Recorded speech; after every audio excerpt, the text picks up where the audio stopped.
Good evening and welcome to the Darkmom Consortium for February the 1st, 2022. I'm Mom. How's everybody doing today? So I've moved the camera that was on this monitor to this monitor because I moved everything over here, and I like the computer over here better. But now the cord's too short, so everything's going to be based off of here. So I have this habit of still looking over here, but I will adjust to looking over there, which makes sense because that's where I've got the game now. Let's make sure I've got everything up here. Sorry I wasn't here last night. For those of you who live in the United States, you may be aware that there's a huge winter storm that's predicted to start hitting the Midwest up to the East Coast, starting sometime tomorrow, and then going all the way up and dumping tons and tons of snow. And as of yesterday afternoon, we were in line for that storm. We're still in line for it a little bit. So I thought, hey, I normally take Wednesday night off and go to my martial arts class, which is 150 miles that way, right along the route of the storm. And if you've ever driven I-74 in a storm, it's not something you want to do twice. I've done it once. That is enough. Thank you very much. So I thought I'll just go to class last night. So very impromptu, grab my uniform and run out the door for class. So I wasn't here, and I do apologize, but, what the heck, you guys do fine without us. DT, I think, was at work yesterday. I didn't really chat with him, so I don't know for sure. My people Yes. Shall and true. I want to see what that says. Just move. Thank you. Security must be maintained in this sector. How can that be on my end? Oh, because it keeps going to that one. That's how. Your efforts are... Oh, it just doesn't love me today. Fine, in that case, we're going to go down there. Hi, Von Marcus. Yeah, roughly where are you at, Von Marcus? Ohio-ish? Really? It is currently 56 degrees here, and that's the reason... Okay, so yeah. It's the reason nobody's in panic mode right now is because it's 56 and we're not expecting the cold to hit till tomorrow night. So we're going to have rain all day tomorrow. Problem is, that means tomorrow night it'll be rain turning to freezing rain, turning to ice, and then the snow's supposed to start sometime tomorrow night. So for work, it's good and bad. Obviously, we're going to get work all day tomorrow. But everyone's been told kind of, well, if you've got stuff you can do from home, take it home with you, or plan on having something you can take home and work on. So I have some work to do tomorrow. But it's so much easier when I've got the dialogue over here. Oh, that's it? Oh my gosh, well, we shall see about that, Mr. Von Marcus. I have got some more for you. Clearly these two. But I've been putting some together. And it's still April 1st, April 15th, somewhere around then. I got time to build those up. I mean, there's that part of me going, I should just buy them rather than spending all this time making them. Then it occurred to me, well, I could... Oh, and first place is near double my current score? Well, somebody's got some nerve. So has everybody gone ahead and taken care of their V-Rexes? Because I have not, since I was out doing stuff yesterday. But that's good for you. I hope you're able to sell all of those. Have you been flooding the market with them? See, that's the thing. If I bought them, it would probably be funny in that I would wind up buying them, giving them back to you, put them back on the market, and I might as well just give you the EC then.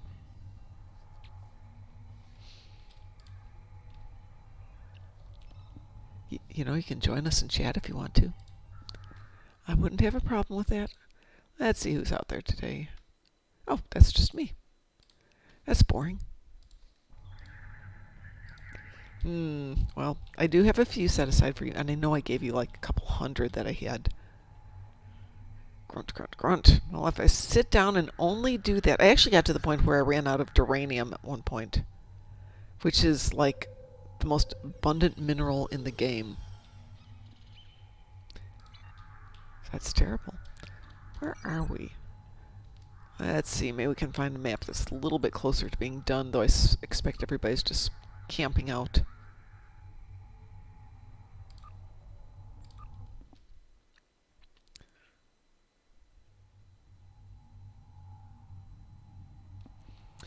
I would imagine if you had needed to sell them, the best time would have been during the event this last couple of weeks, last week, whatever it is.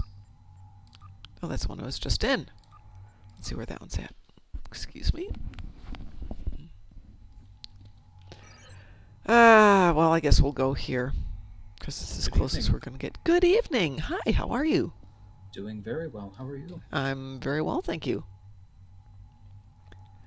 I was just on the phone with the people from Chicago and doing the, are we going to do Chicago or are we not going to do Chicago? Grumble, grumble, grumble. I can't make that decision. But we're running out of time, so I'm going to have to decide really soon. I mean, it's always good to go to conventions, but they don't have a lot of big names. And I suspect that, you know, the restrictions on travel are going to keep a lot of people who might go to Vegas just because it's later in the year from going to Chicago. So, I mean, we could bite the bullet, and we've paid for the booth, so we get 3 tickets to get in there. We could just do the tickets and go actually do a convention and maybe do some fan panels. Do what we did the first year with Ryza, where we had our Ryza thing and a couple of fake palm trees and some lounge chairs, and just had a spot for everybody to chill and relax for a while.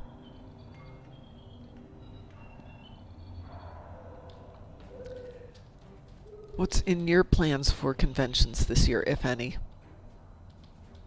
STLV for sure, and that's probably about it. Yeah, it looks more and more like we will be doing Vegas again. I don't know if we'll run a booth, though. We can't do a booth at both, but I'm not terribly happy with the numbers that I'm seeing from Chicago. And I think long-term it's a better location. But it's certainly not their fault that, you know, the pandemic's still going on pretty strong. Right. Though, I don't know if you saw the news, Denmark has dropped their COVID restrictions as of today. I thought I saw something about that. I haven't talked to Pi. I was curious, you know, to find out if he had any news. But that's the first EU country to do it. My sister will be thrilled because she's one of the people who won't take the vaccine, doesn't want to wear a mask. My sister's turned into an old lady.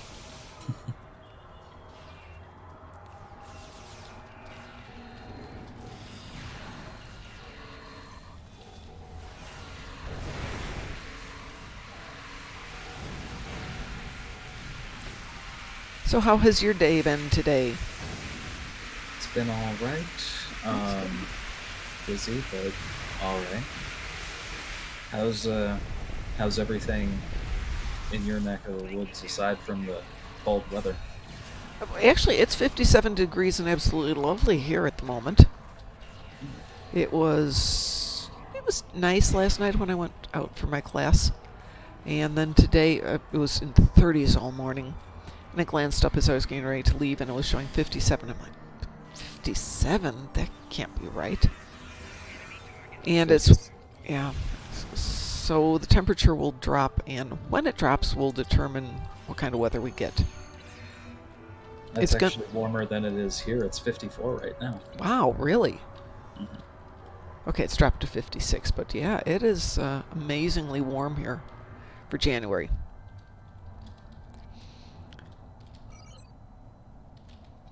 And it's not typically this nice. I was here last January, and it was definitely not this nice. But global warming and all that. Hi, Obi-Wan. How are you? I'm attempting to get the dinos if anybody's in need of a V-Rex. And start heading in that direction. Okay, let me see where we're at here. We're at about 80%, so figure I'll get this zone and then go camp.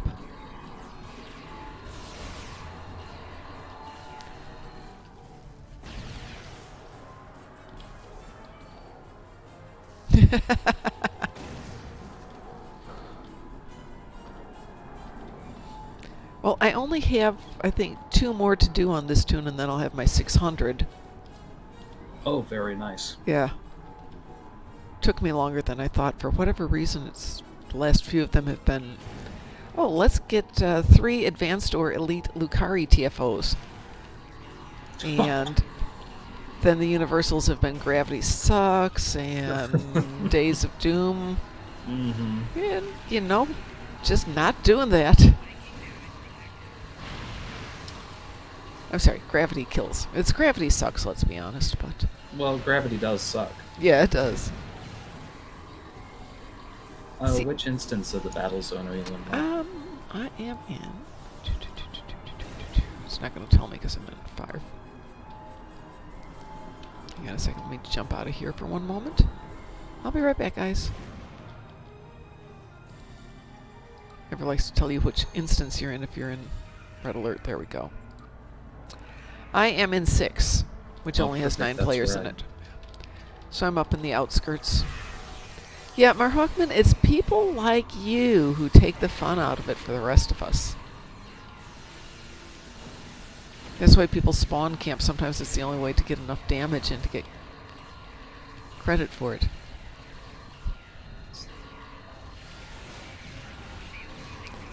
City. See, the thing with Gravity Sucks is that, remember, everybody hated Zinkethi Front for a long time, but we've now gotten enough people who can play it well that the knowledge has been shared and it's become a fun thing as opposed to a thing. Mm-hmm. But I don't know that there's a thing we can do for Gravity Sucks to make it fun. We were doing randoms last night. Mm-hmm. And it was on. It seemed like on repeat. It was Iconian TFO, Iconian TFO, Wow. Iconian TFO, and then the one time it wasn't an Iconian TFO, it was Gravity Kills.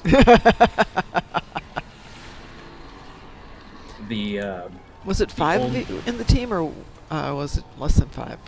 Yeah, it was pre-made randoms. Okay. And I mean, Gravity Kills isn't terrible if you've got a competent team that all knows what they're doing, but Dinosaurs. it's it actually requires something other than mashing spacebar. Yeah. Hence, people who can fly a ship definitely come in handy. Ooh, I'm the only one here. Yay, and I've got a dinosaur. Yay.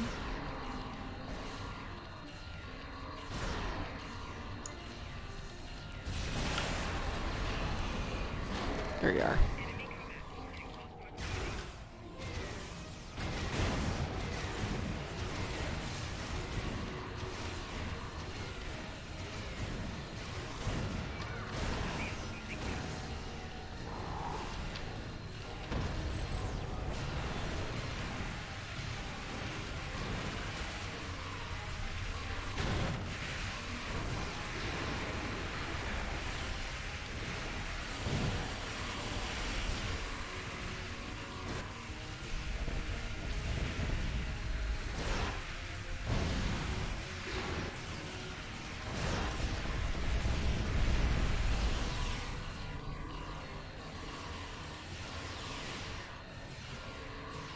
Oh, that's a cool effect.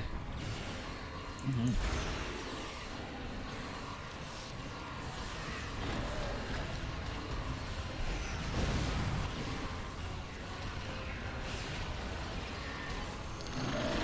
Yay, we've defeated a dinosaur. Yay.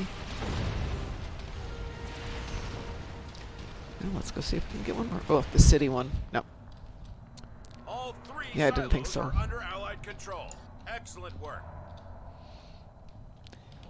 We killed it, Marhawkman. It was an alpha and mom Bunkers combination. engage transporters. Troops inbound.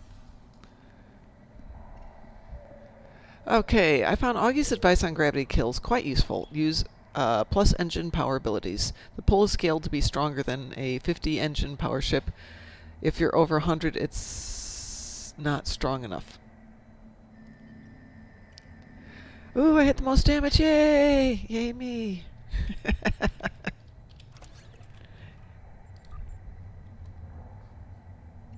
Yeah, I was in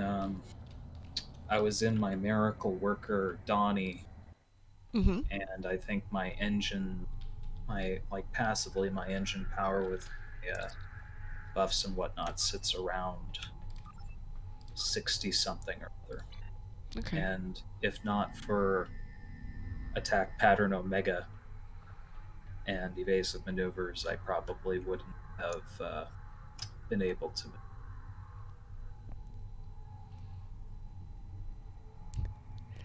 Obi-Wan says, I gotta say, gravity was more enjoyable in the vet, which makes a lot of sense. Yeah. Yeah, I tend to go in with my big tankier ships, which have zero maneuverability. So once you get started to be sucked into it, you're stuck. Unless you've got the Yeah. power to pull yourself out, which I don't always have. Endeavor was in his Viridian, Ah! and he had one close call and one given her all she's got but couldn't quite. Yeah. So I was thinking tonight of, figuring out who needs to do what, but I didn't have anything seriously planned for the evening. I didn't know who needed to do dailies, who needs to do endeavors, who wants to work on whatever. Step that. Trying to hit the endeavors and I keep hitting something else. Let's see, I have...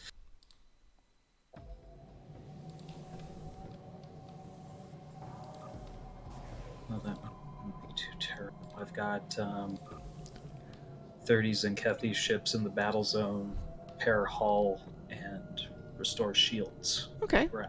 Oh, that actually sounds like we can do that over in the battle zone. And Obi-Wan, yeah, we can level some ships today. That would be cool. Happy to do that.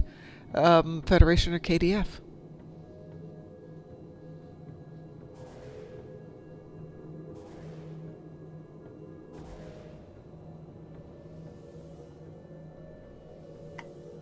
KDF. All right. Yeah, absolutely we can do that. So, shall I join you over in Gankra for the moment? If you would like, sure. Sure. Might as well. Let's see, Gankra has a transfer. Yes, it does have a transwarp. Super Otherwise, you have to go to the wormhole and jump to the other wormhole, and Mm-hmm. Welcome to Dark. could be worse. This is Zenkethi operating a multi. So let's see what we got here. It's a fairly completed map.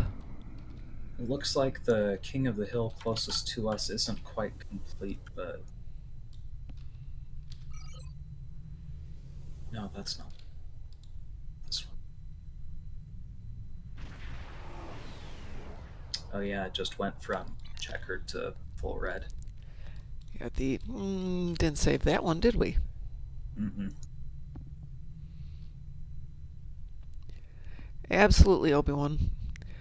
So I saw this wonderful series of recipes online for taking frozen nahi and roasting them with a little olive oil, herbs, and like mushrooms and onions, and delicious pan dinner in just 20 minutes. Not going to put that on the list of things to be recommended for next time. Yeah.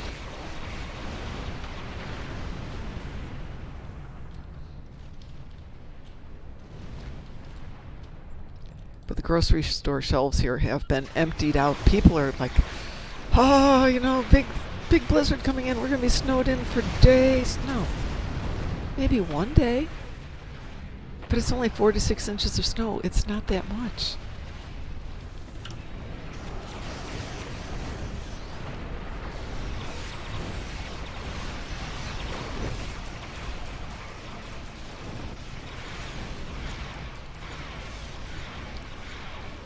Let's just say that roasting nahi in the oven redefines dense.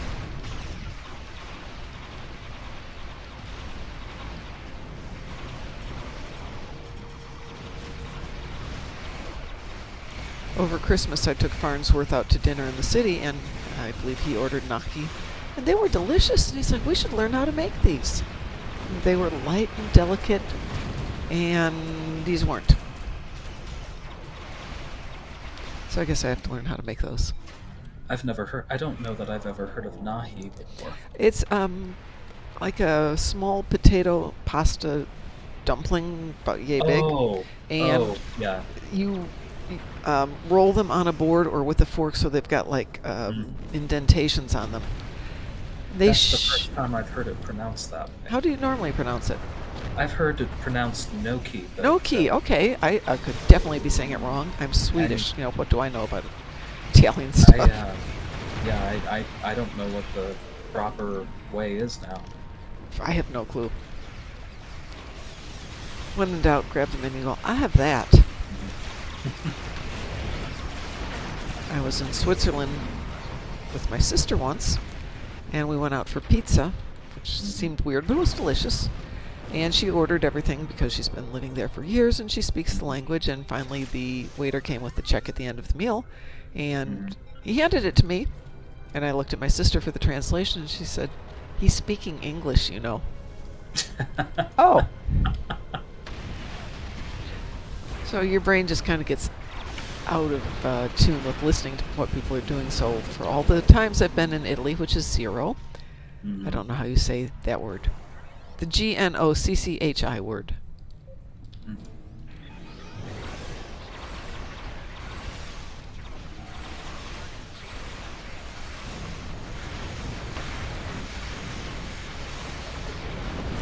How are you doing on your ship kills? I'm at 18 out of 30. Excellent. What, didn't you have hull damage too? Yeah, I finally took my shields off. That way Yeah, that makes it a lot easier. It's and like when something's giving me temporary HP, and I'm not sure what.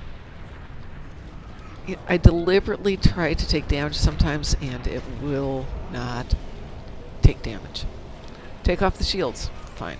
Put on the worst of everything. So I think there are times I just ought to build a ship that's got garbage shields and garbage hull. Oh, there we go. That was a nice warp core breach. I will take your word for it and Alpha's word for it because I have no idea.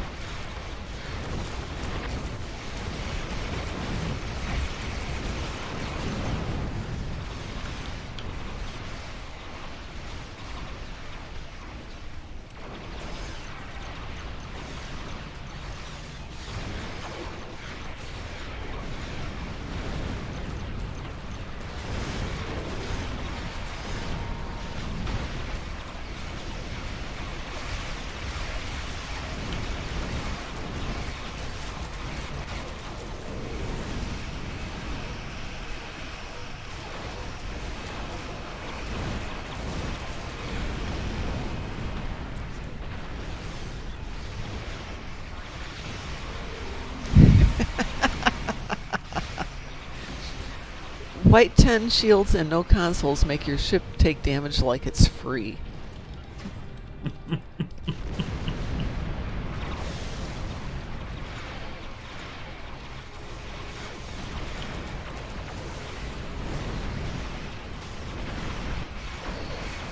we go, 29 out of 50k.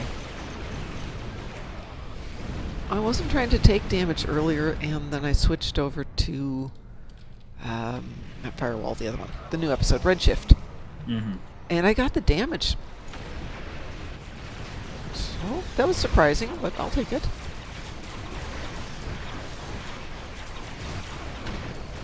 But for 2 days in a row, I've had the same 2 endeavors, which has been Terrans on the ground and disruptor damage on the ground, which I thought was really weird. And I think was hull damage, repair hull. There's only one more.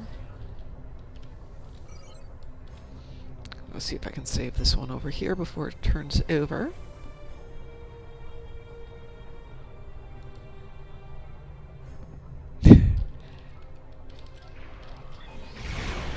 Actually, with some of the tier 6 scaling ships, Marhawkman, that's not always true anymore.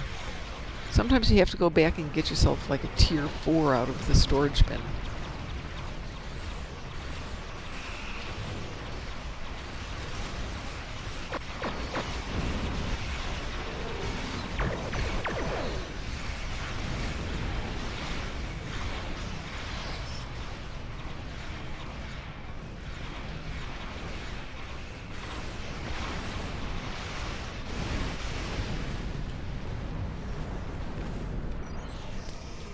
Alright, let's see if we can grab this last one. There we go. That's 2 out of 3.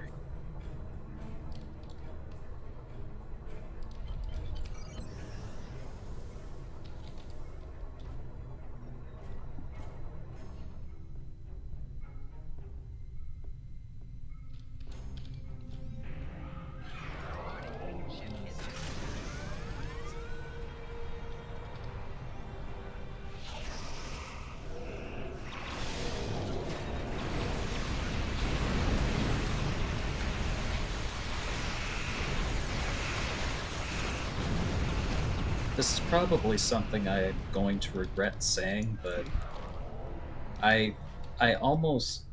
This is almost making me consider running without shields full time. I mean, they're almost always down anyway. Well, the way a lot of these ships are doing in terms of builds, yeah, you pretty much can get away with it.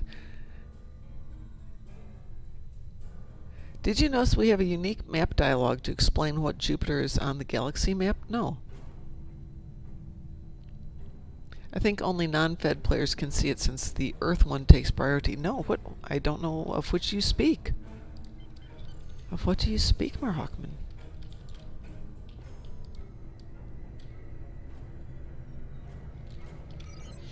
Oh, that's the one we haven't taken? Okay.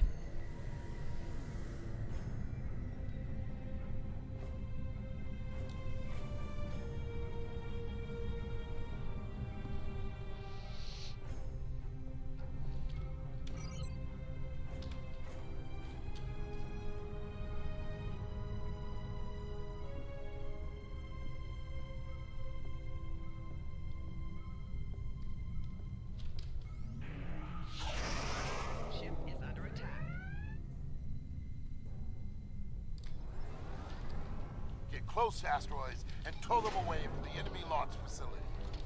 Wow, I haven't seen this many ships here in a long time.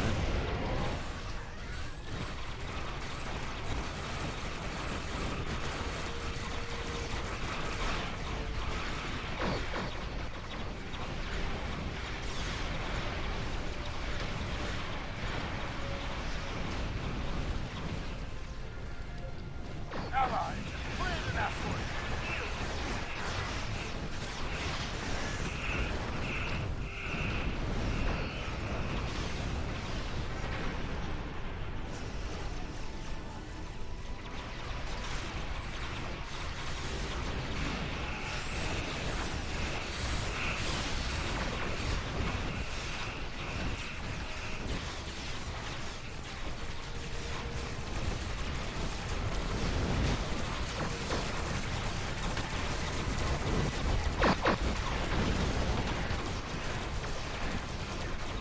So, have you heard that pretty much everyone thinks they know what the remaining ships are in the upcoming Terran bundle? No, no, I have not. So they announced the Mirror Pathfinder and I think it's called the Cygnus, which are the or Trailblazer is the mirror ship. It's the mirror version of the Pathfinder, the mirror version of the Andromeda. Wow. There are 2 other ships coming in the bundle, and 3 other ones, but one of them is previously a lockbox only ship. Wow, that could be fun. The general consensus based off of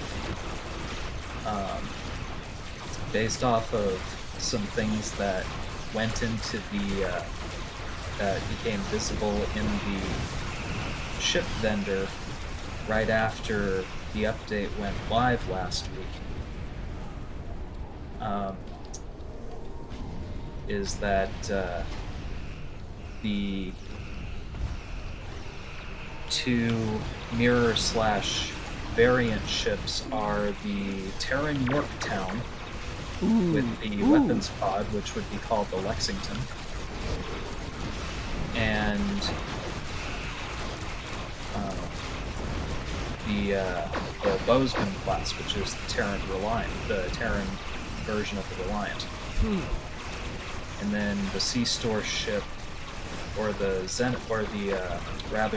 lockbox ship that is being included in the bundle is believed to be the Angle, the Mirror Angle. Oh, I would love that ship. Since it already has a 2410 version of it, the Earhart, that they would just need to put the Terran livery on. And I personally did not see it, but apparently people were commenting that they saw they saw a Mirror Earhart skin option for preview and ship vendor as well. Wow. So do you know when this is going to come out? I know they were saying 12th anniversary, so that would be in the next 2 to 3 weeks. Yeah, sometime in the next 2 to 3 weeks, I would imagine. Probably before the end of February, or end of February, beginning of March, maybe. Yeah, let's see, the event runs another 3 weeks, I believe. When did the previous anniversary bundles come out? That is a good question. Because we could possibly use that as precedent to predict when the next one will be. Since I'm done doing this Dreadnought, I will go take a look. Ready? We've stopped the Zinkethi for now.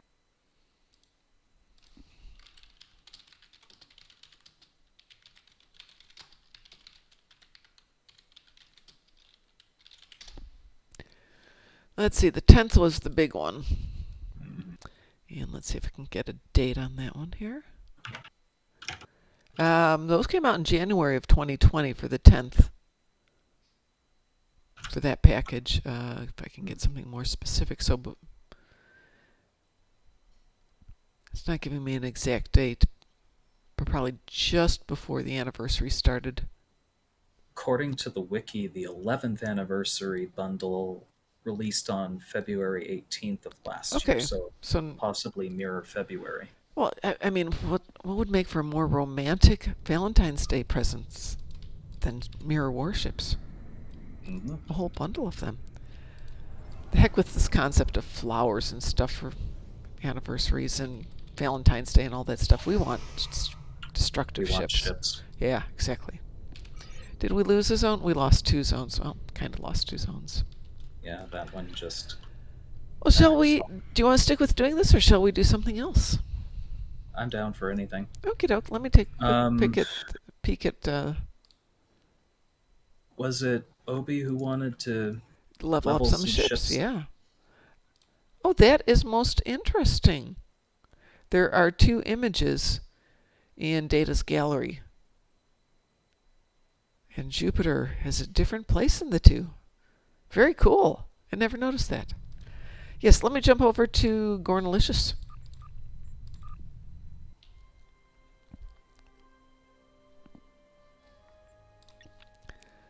And just for you, since somebody was chastising me for leaving my screens up when I change.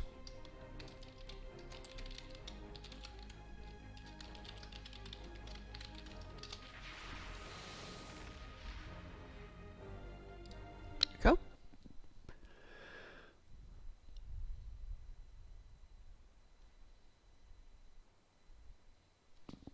It's very interesting. All right, we're going to go KDF. So, Obi-Wan, go grab your KDF tune.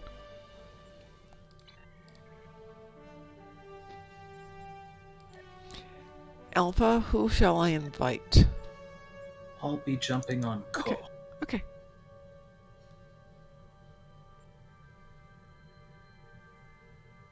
So, folks, I'm hemming and hawing about about the Chicago convention. If we do a booth, we may not play the game specifically. We may do like the whole Ryza thing and just have a place where people can chill, relax, put up their feet, and we can talk about the game. Maybe play it on a laptop versus spending all the money it's going to take to do it the official way, and then host a couple of fan panels.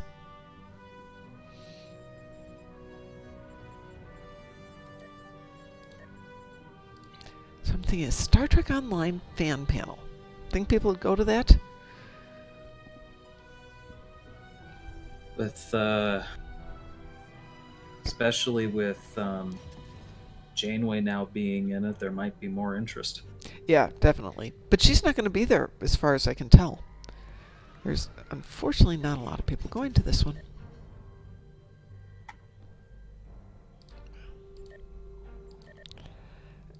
And I don't think it's because it's Chicago or it's Reed Pop because they've done a great job with some of their other ones. I just think people are holding off doing it.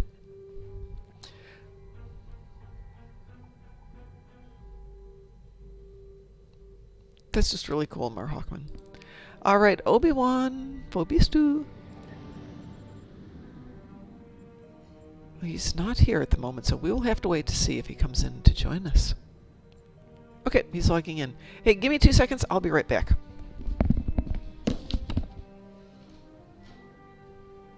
Hello.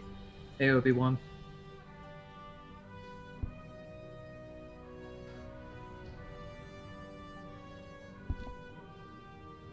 I just hopping on my dude. Nice. How's your day going? I'm doing good. Had a little Star Trek stream earlier. Very nice.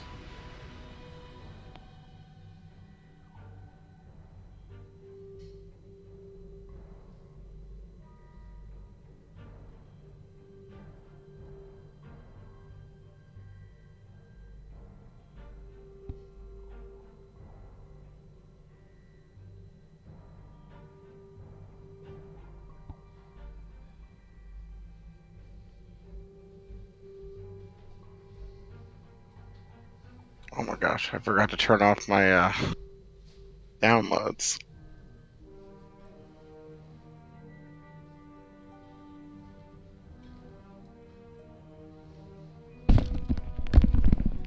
Sorry about that. We were sparring last night at my martial arts class, and I broke my toe, so I was just switching out of the suddenly way too tight shoes and back into some slippers. Oh, I break toes at least twice or 3 times a year. So it's no longer impressive. So it's like, oh, another broken toe. Okay.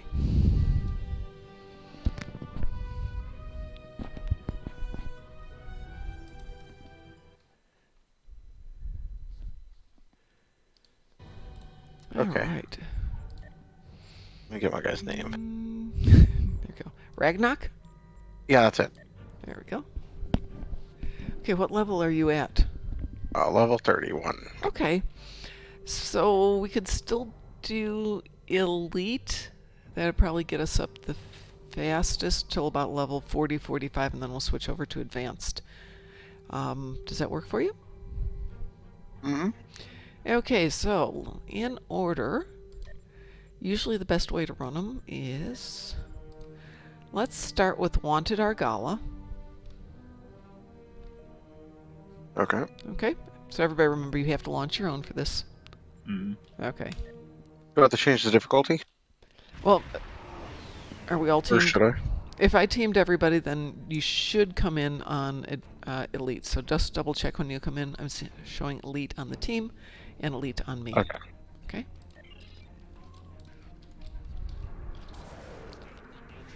Your goal is to not die. So go in, take a few pot shots, and just not die. Ed usually tells me, go and do 2 pew-pews and then go sit down and wait. Which is not exciting, but... Sure. But doing patrols, he and I leveled the tune from 3 to 65 in, what did we come up with? 2.5 hours?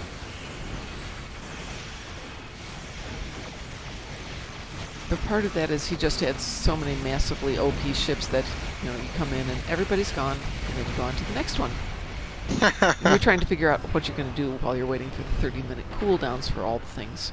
Looks like our fight got them to notice us. Let's go over and ask if their boss might come out of hiding.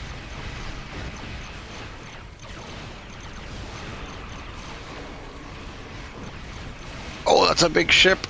Keep concentrating fire. Oh, I thought mine was a large one. Nope. I like my ship. It's little, but it's fun. It's cute. This is another big beast. Looks really cool. The Kazon ships? Yeah. Yeah, the carriers are huge. Possibly consistent with multiple temporary hideouts.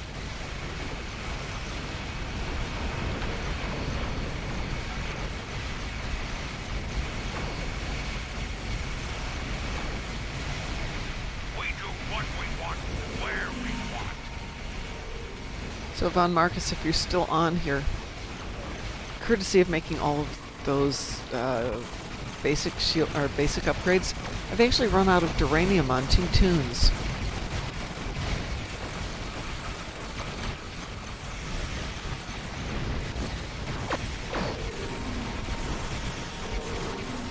Oh, who's in the lead for that anyway? Not me.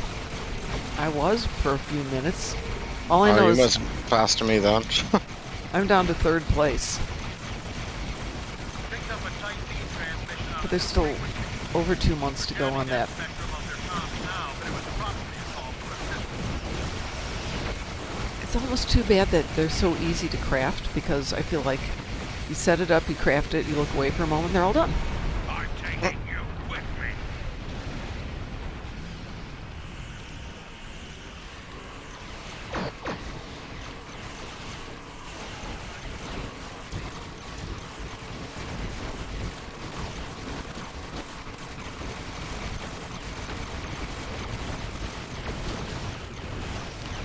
Well, let's be honest, Mar Hawkman.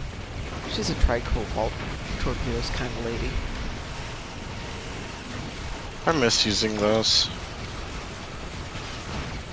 I've been meaning to take the Appalachia and dress it up in the Steam Runner skin and Ah. make it some type of tri-cobalt themed torpedo boat Ooh. as a way to pay homage to Star Trek For your Armada. assistance, and welcome to this sector. That's a The good idea. Kazon I like have that. long been one of the... We have the suspect in...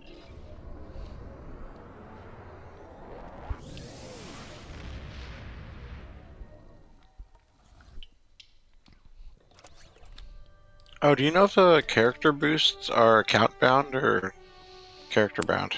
The character boosts, like the captain boosts, the elite ones? For XP. Because I have No. some on my other guy. No, generally they're not character bound. They're generally account bound. I Oh, usually just throw normal. them up in my account bank so whoever needs them can grab some. Indeed. Mm-hmm. Yeah.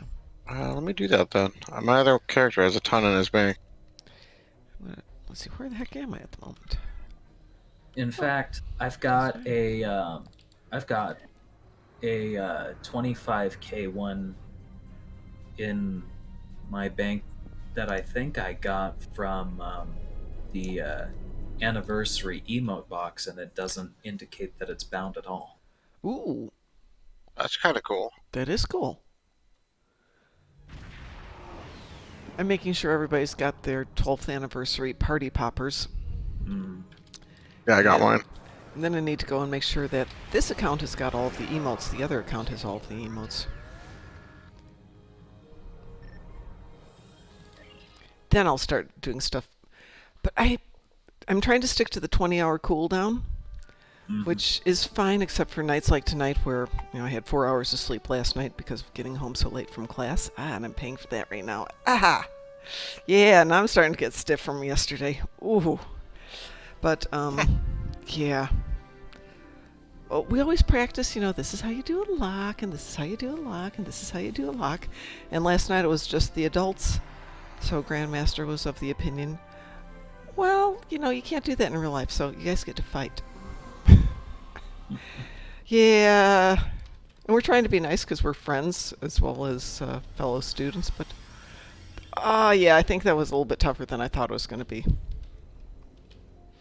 Alright, let's get some of the junk out of the bank here. Alright, switching back. Okay, so I'm looking at my... Oh. Okay, everything that was in my account is moved someplace else for the moment, I see. I'm sure I did that for a good reason.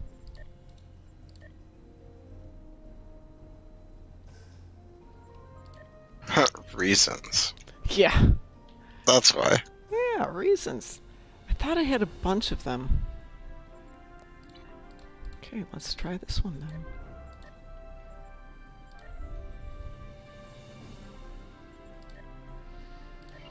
Alright, what can we get for doing that? Alright. Yeah, it's a skill point boost, and it doesn't... Well, the anniversary emotes are character bound, but it doesn't say that the skill point boost is character bound. And I don't remember it. Lant! Good evening, Lant! How are you? How are you? Let me get rid of some of this junk from... bank here. Let's see, what am I doing for? Salvage? Yeah, I can afford to salvage some of that stuff. Okay, I'm ready. Okay, give me 1 sec here.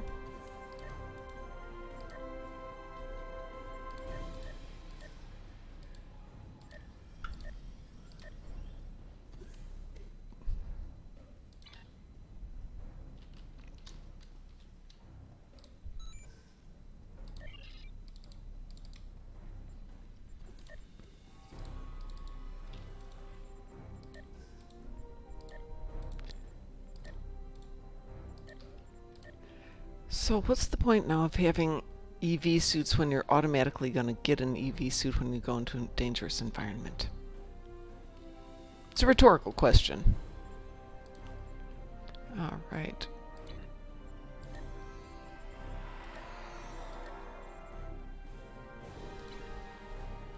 I'm doing well, thank you, except for the broken toe. But like I said, I break toes all the time, so... Broken bones are bad, but my doctor is of the opinion when you get to my age, it's easier to break the bone because they heal faster than sprains do. Alright, for this round, we're still going to stick on Elite, and let's do... Oh... We did that one. Let's do... 9th rule.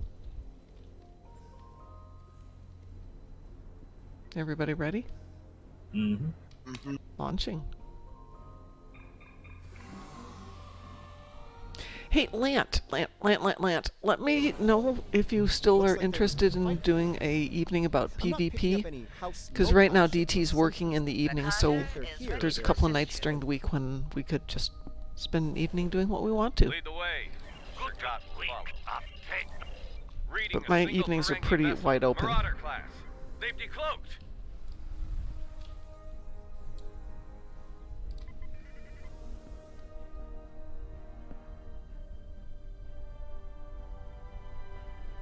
I thought leave enough of their ships for salvage.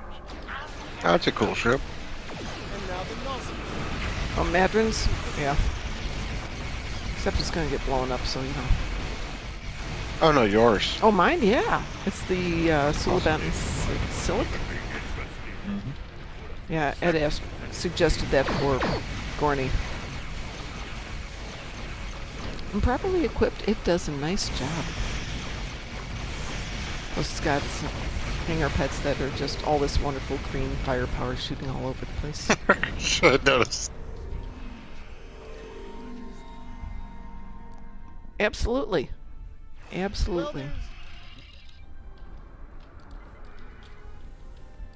Speaking of which, DT is off Wednesday and Thursday this week, so he will be here at least one of those 2 nights. I know tomorrow's the night that Cryptic does their show, but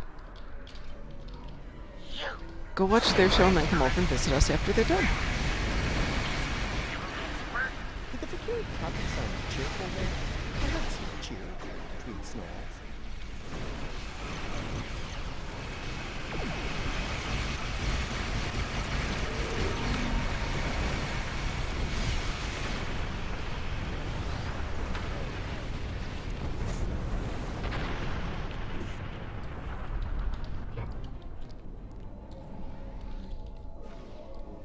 So, Satalia, there's an episode in here, I can't remember which one it is, when you're supposed to avoid getting detected by some force field or some group, and Rodak?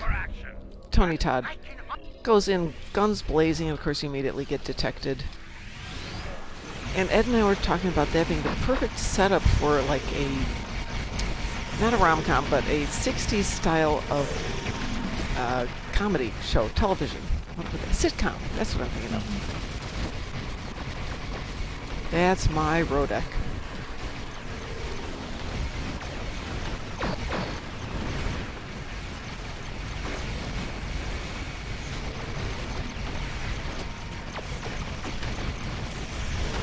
Is that the one, Satalia, that everybody was reacting to and groaning and all that stuff? That one? That pun?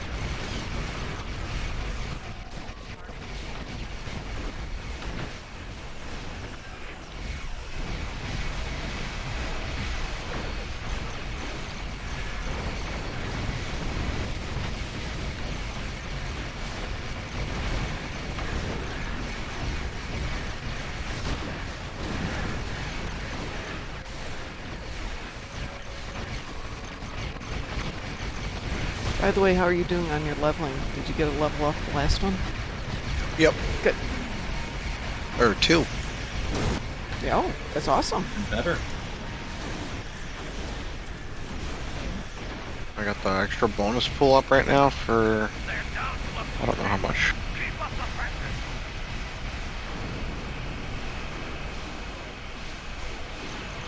It's 150k, right? Oh, yeah. If that was from the anniversary event from last year, I stockpiled a bunch of those. Nice. Yeah, I will do that again with this. Just gonna collect all these items because I can actually use them. Oh yeah, please do. Grab all the stuff you need. Well fought indeed. Oh no, I didn't see the Vader one. Hang on a second, let me go see that one.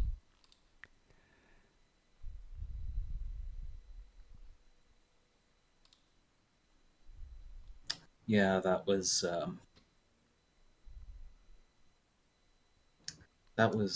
quite the pun.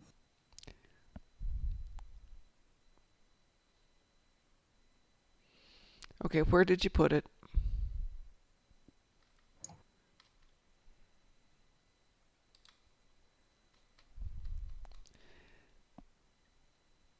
Satalia, where did you put the bad joke?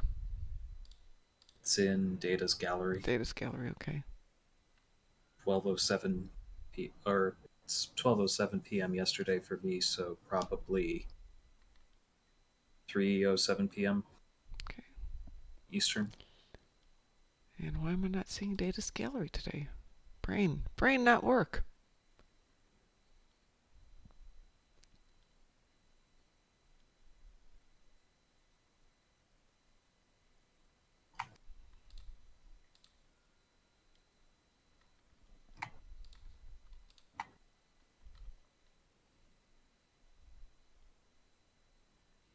Okay, I know I'm losing it, but I don't see Data's gallery in here. Holy moly. Is your Club 47 section expanded? It is now. Oh, God. Oh. That's so bad.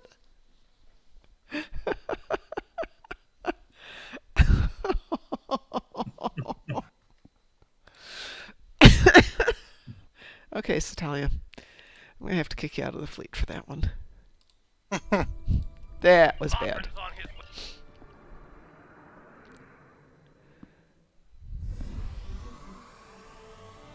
way. All right, we're still teamed, so let's go right on to the next one here. Let us do Strike at Cedia, or Cedia, however you say that.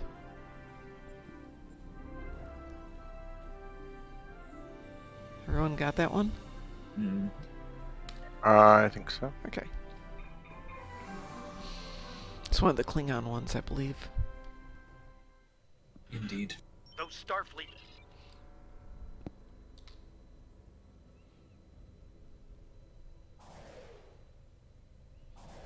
We'll wait for you to get here. Since, after all, we're doing it for you. Right. Where's it? Oh, it's right there. There we go. Oh, that beautiful Yorktown remaster.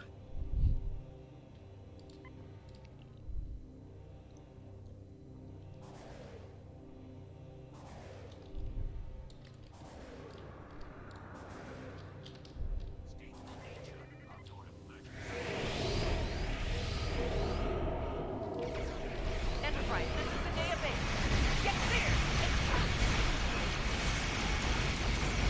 Let's fire. Disable the Starfleet ship. I want to get to the bottom of this.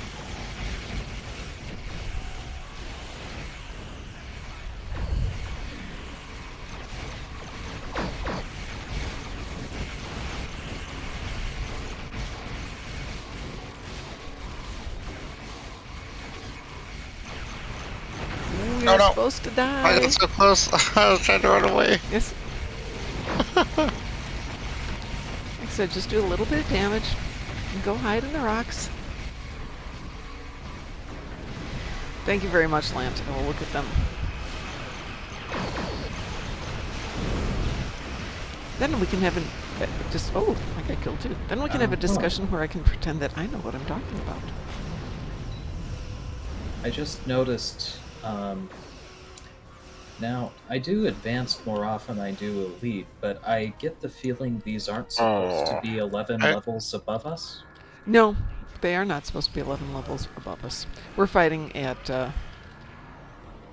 Oh, we're fighting at level 54. mhm.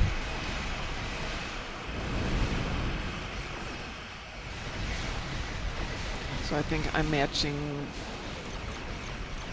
somebody else's level, so we need to make that adjustment.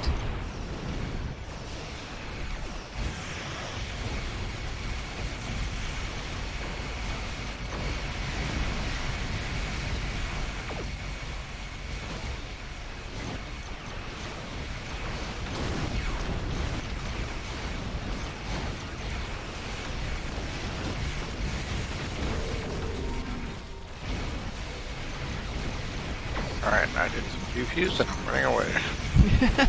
Run away! Run away! Bravely run away, away. That's exactly what I was thinking of.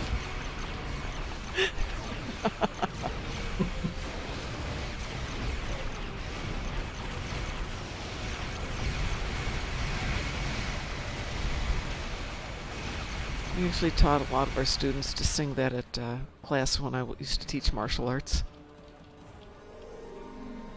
Trying to explain to them it's okay to run away, but perhaps not in the Brave Sir Robin style. Mm.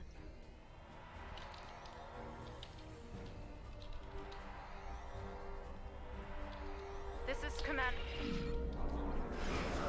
Here they come, and they're locked and loaded.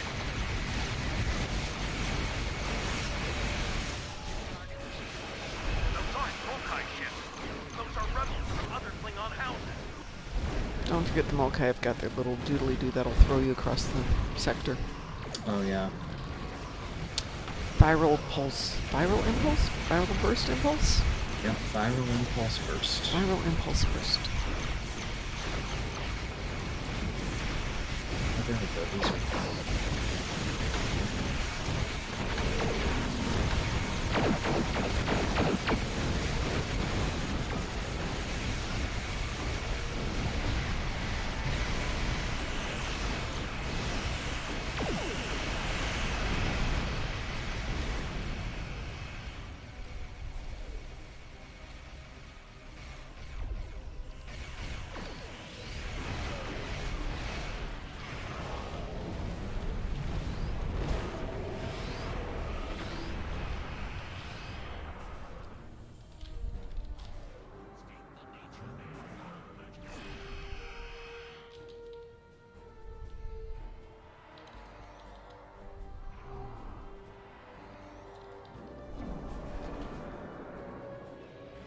You got that one over there? Still trying to get Here rid of come the Mokai.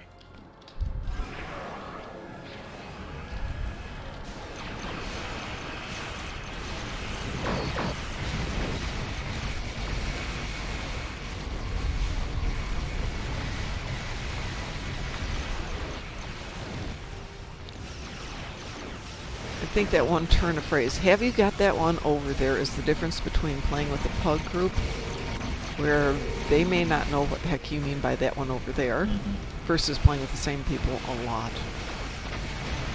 Agreed. Indeed. It's not anti-pug. We had 3 great pugs this morning. Super fast, and people who said please and thank you, and that was a great game and stuff like that. And then every now and then you run into a pug like I had for Swarm earlier this afternoon. Mm. Didn't get the satellites. Didn't get the sun power. And I didn't get the swarmers because somebody was sitting there with just a massive ship taking out the Ravagers and the other one as fast as they would spawn, so they weren't generating any swarmers.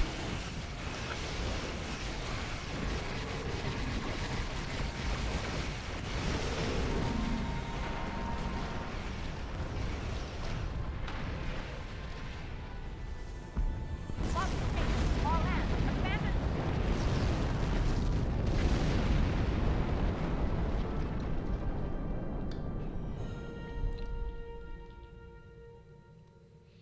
Bye, space station. Jaula must have used them.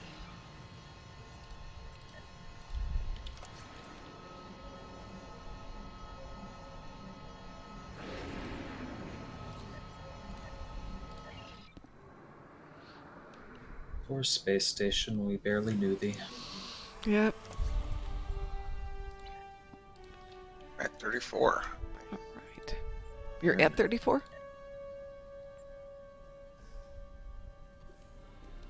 Moving along.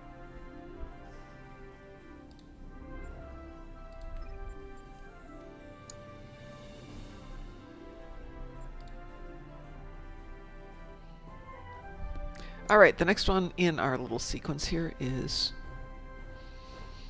an excellent question. No, that's a really bad one.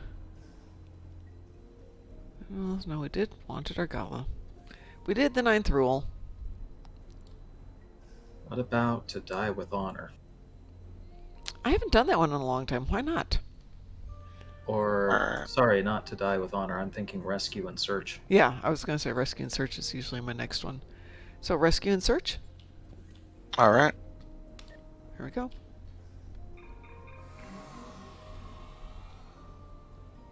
Hey, folks out there, if anybody needs to run anything for Endeavors today, if anybody else needs to get their VREX, or if you haven't done your dailies, we can do those. Just let us know.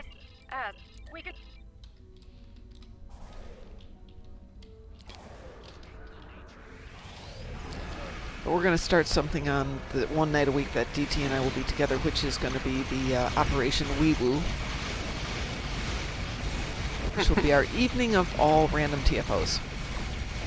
Oh, that sounds fun. Yeah. Okay, I did damage and I'm running away. You go hide by the asteroids. Yeah. Actually, you can go over to the rift there, because you're going to have to do 2 heals on the rifts.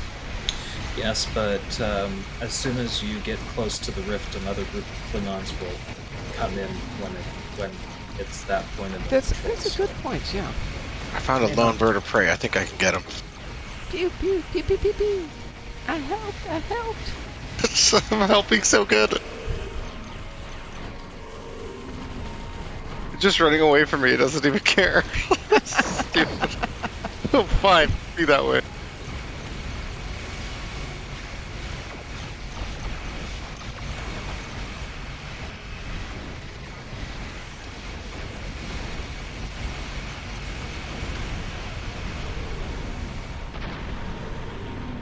I was just thinking to myself, I should swap out superior area denial for coordinated assault, and then I remembered I don't have that trait on this character yet. Klingon vessels are walking into your position. That would be a hard one to trade out then. Oh no! Oh, stranger danger! Now here's where superior area denial comes in handy. Came to the rift and they all spawned in. Oh, your turn.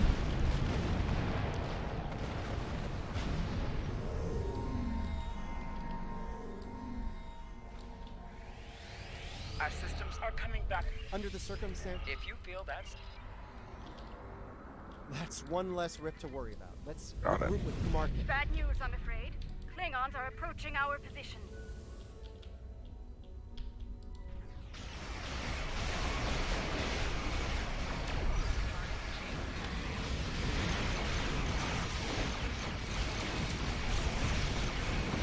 I was wondering why my tray wasn't working right. It just occurred to me I was using the wrong keybinds. Oops.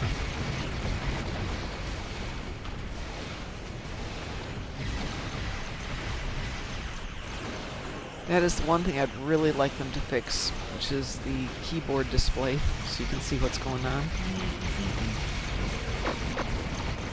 Keyboard display. Yes. Hang on. When we're done here, I'll show you. Not that it works, which is the problem. Okay. The non-functional keyboard display.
Oh, that is so annoying.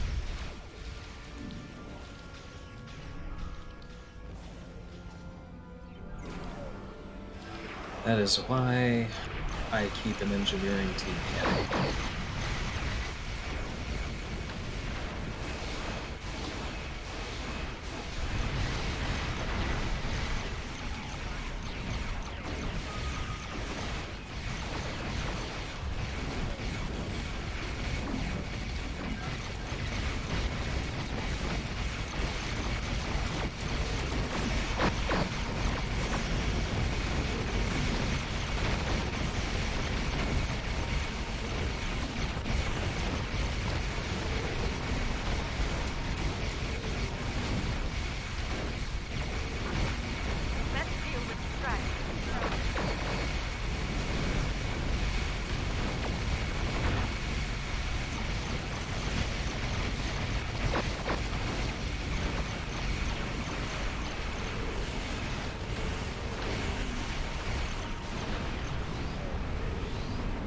I help.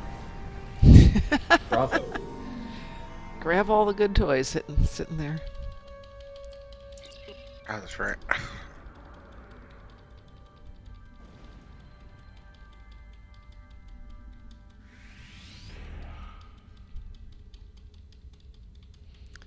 think we were doing ninth rule and we had the whole screen so lit up. It was like a Christmas tree. Just.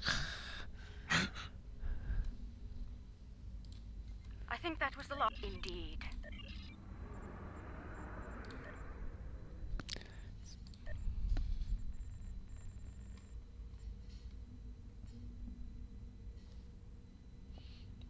Alrighty.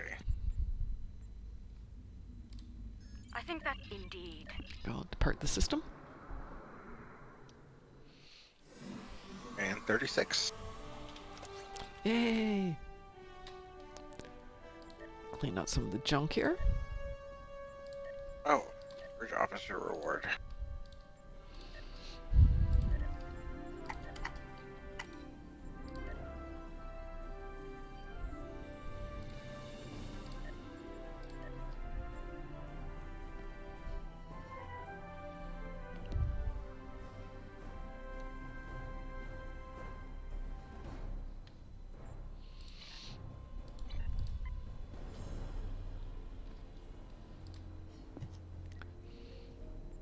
Right.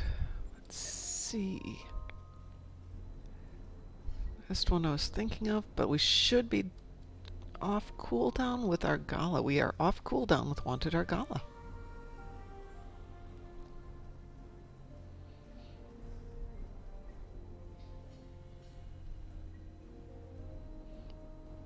So what level are you up to?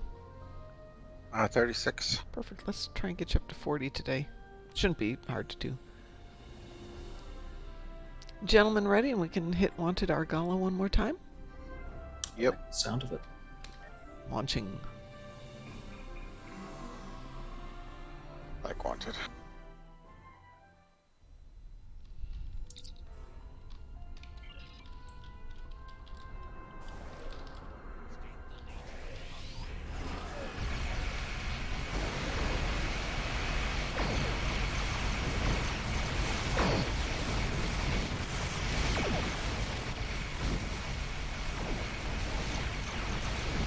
Oh, well, I was going to show you the keyboards.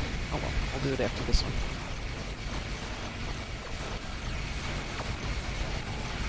Okay, I forgot to.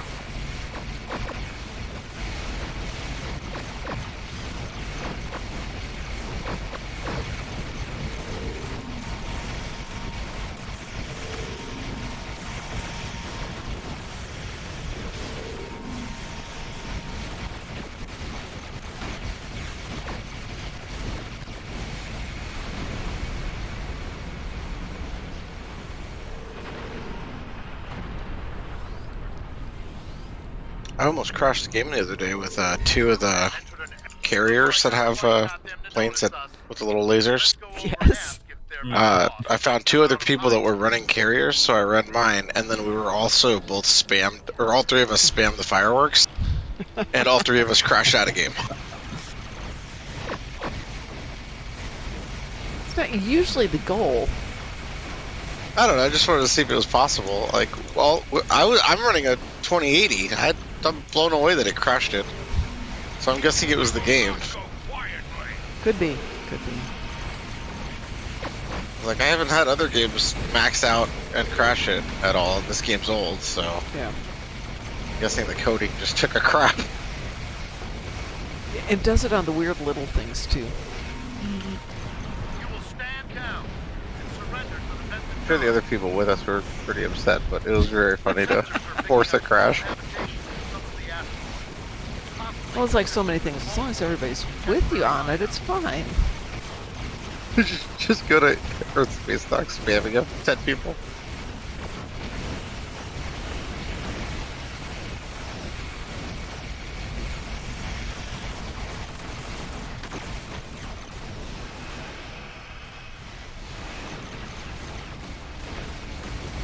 Between powers and weapon effects and everything else in Gravity Kills yesterday, we were rubber banding every 2 to 3 seconds. Oh. Wow, that's horrible. even worse. Yeah, that's way worse than regular Gravity Kills. We do what we want, where we want.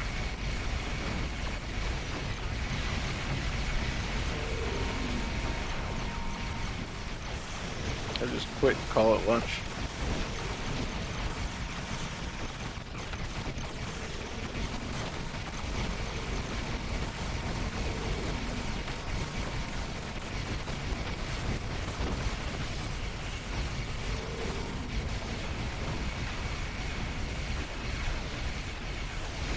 I can no longer hear the sound of my own disruptors.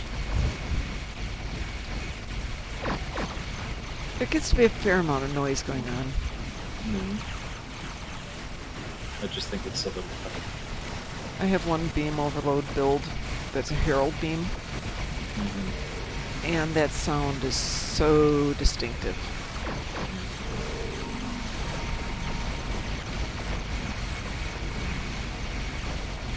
I like the look of the new beams from the box.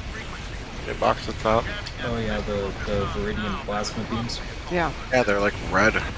Yeah, They're giant. Musin gave me a set, and I don't know who to put them on. I'm taking you with me. I have a Oh no, set- there's one next to me. Oh, run away. Running away. I have a set of Viridian plasma cannons I put on my on one of my mains just for plasma emitters. He had a Mo guy with just stock plasma cannons, so I thought, you know what, we're gonna try this out and see how it goes. Oh, I love them; they're so nice. I really enjoy cannons. I mean, beams are fine, but cannons are just the proper combination of cathartic and effective. Torps are wonderful. They're certainly high power. You can do more damage than you can with anything else, but it's just one of those pew pew pew pew pew. Wait. Excellent work. Boom. We'll send over a pacification party to take the suspect into custody. 90% of my builds are beam builds. Thank you for Yeah. your assistance. Same. Welcome to this sector. We recommend that you get underway and head for secure space. The Kazon have... We have the suspect in... Yes, this game is old, as evidenced by the fact that we're at the 12th anniversary. Yeah, a little bit. You know, it's been a long road getting from there to There here. to here. How dare you?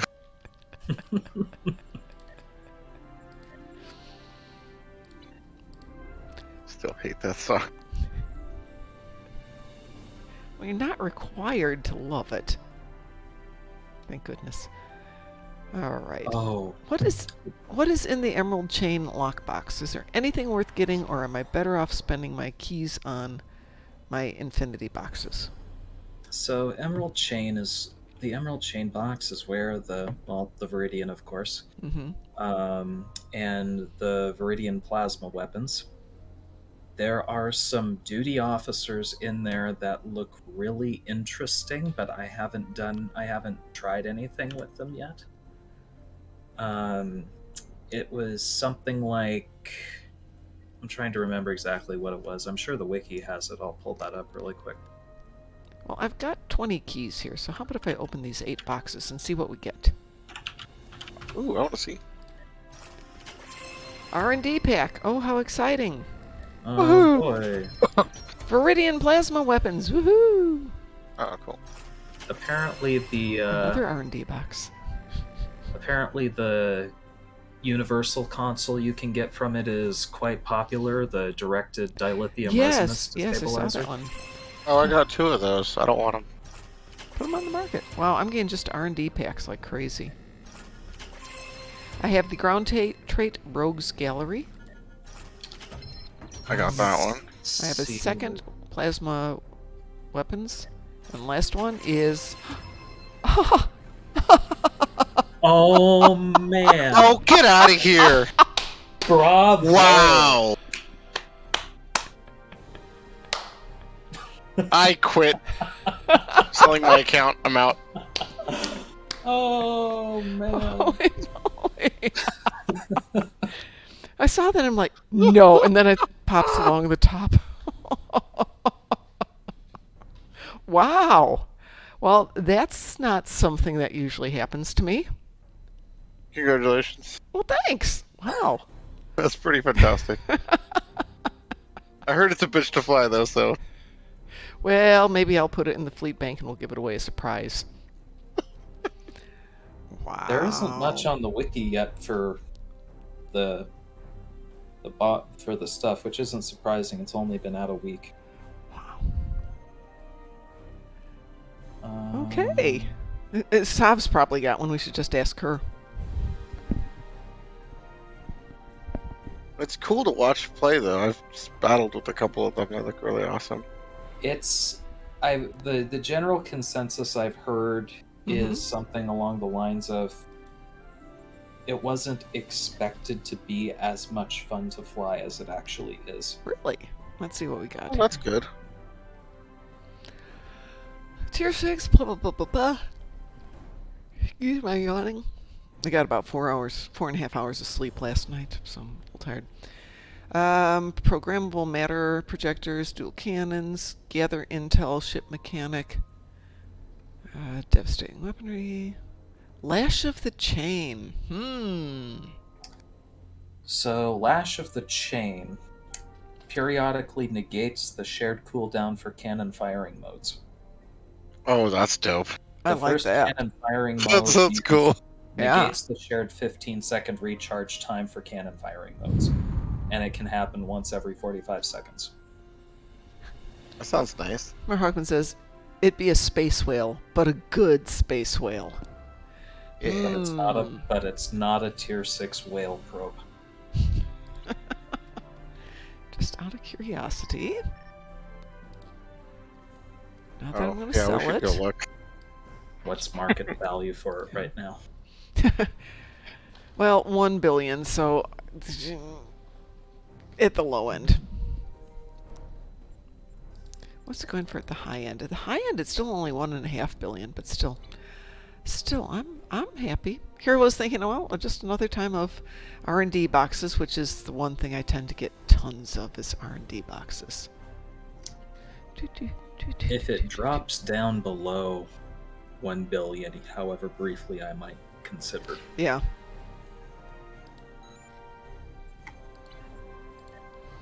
At this account, I don't think it's got that much, but my other account can certainly do that. It has a battle cloak. Nice. Ooh. The built-in clicky is a massive plasma energy blast. Nice. Deals tons of damage and disables anything that survives contact. I remember on the stream they were saying it was kind of like instead of like a lance or a beam, it was more like a large sphere. Large plasma sphere. I want to see that. I don't know that I want to open it to see it, but I want to see that. There's someone on YouTube has a video of it. Yeah, I'm sure someone's got it. Yeah. I know Kale fired it off a couple times, the 10 Forward Weekly, where they were showing it off. That's what I want to be able to do, is to have the ability to go and just make things happen, because I work for them. Way back in the day, I don't know if you guys were around at that point, but when Leonard Nimoy died, and everybody in the game was just devastated, the then community manager was doing a live stream where he basically did what you can do with the demo record, which is take the camera and then move it any place you want to on the screen, which is the first time I figured out you could do that, which was very cool. And it's in those few moments when they're doing live streams and they're not necessarily talking about the game as the game, but they show you some of the mechanics behind it. It's one of those moments when it's like, oh yeah, I definitely want to be playing this more. Mark Hockman says, yeah, it's like a miniature sun fired from the ship. That's awesome. Yeah, I might have to keep that one then. Just have to figure out who gets it. Though I have a brand new tune. Ed and I got together. We have Pinky in the Brain. He's the brain, I'm Pinky. I'm thinking, maybe Pinky needs a really outclassed ship like that. That sounds perfect for Pinky. So the console Yes. is passive. The passives on the console: 20% increased cannon damage, plus 24.2 to EPG. Ooh. Clicky power is programmable matter I tendrils. saw that. 90-degree cone physical damage, disables impulse, and subtracts from enemy energy damage resistance rating. That sounds really interesting. 180-degree targeting arc, physical damage over 15 seconds, energy damage resistance rating. Oh, that's... Disables impulse engines for 15 seconds. So you can stun them, run up on them, and nuke them, and then drop the bomb on them. Jeez. I could see that in Zenkethi Front. That'd be fun. Don't think I want to take that one into Gravity Kills, though. Nope. It's going to get sucked down really fast. Wow. Well, you guys are obviously my lucky charms. Hey. I'm so jealous. Well, I've been playing this for 12 years now, and that's the second ship I've won out of a box in 12 years. Oh, wow. So, I believe it. Fair enough. I won 2 Infinity T6 ships, and I gave those both away to people in the fleet. And then, I can't remember, I want to say it was Dante, but I could be wrong about that, but opened like 3 or 4 sticks in a row, and he gave them to the fleet to give away as prizes. The best luck I've had is with the very first Kelvin box Really? they put out. I think I opened. Oh, nice. I think out of 100 or so, I ended up with 6 or 7 Kelvin Connies. Wow. Damn. That is amazing. Hang on a second. I have to send a quick message here. But unfortunately, lightning seldom strikes in the same place twice. Yeah.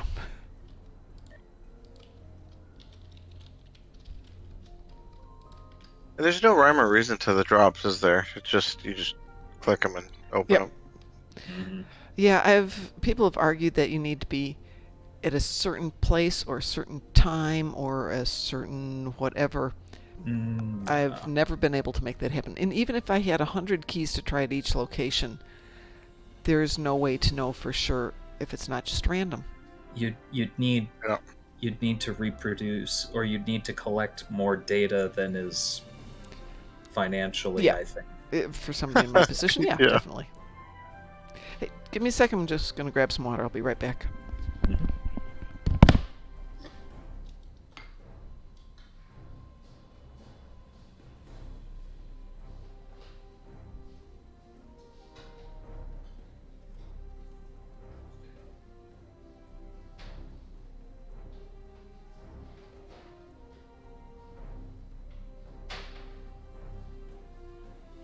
That's tempting to make me go buy some keys, but I shouldn't.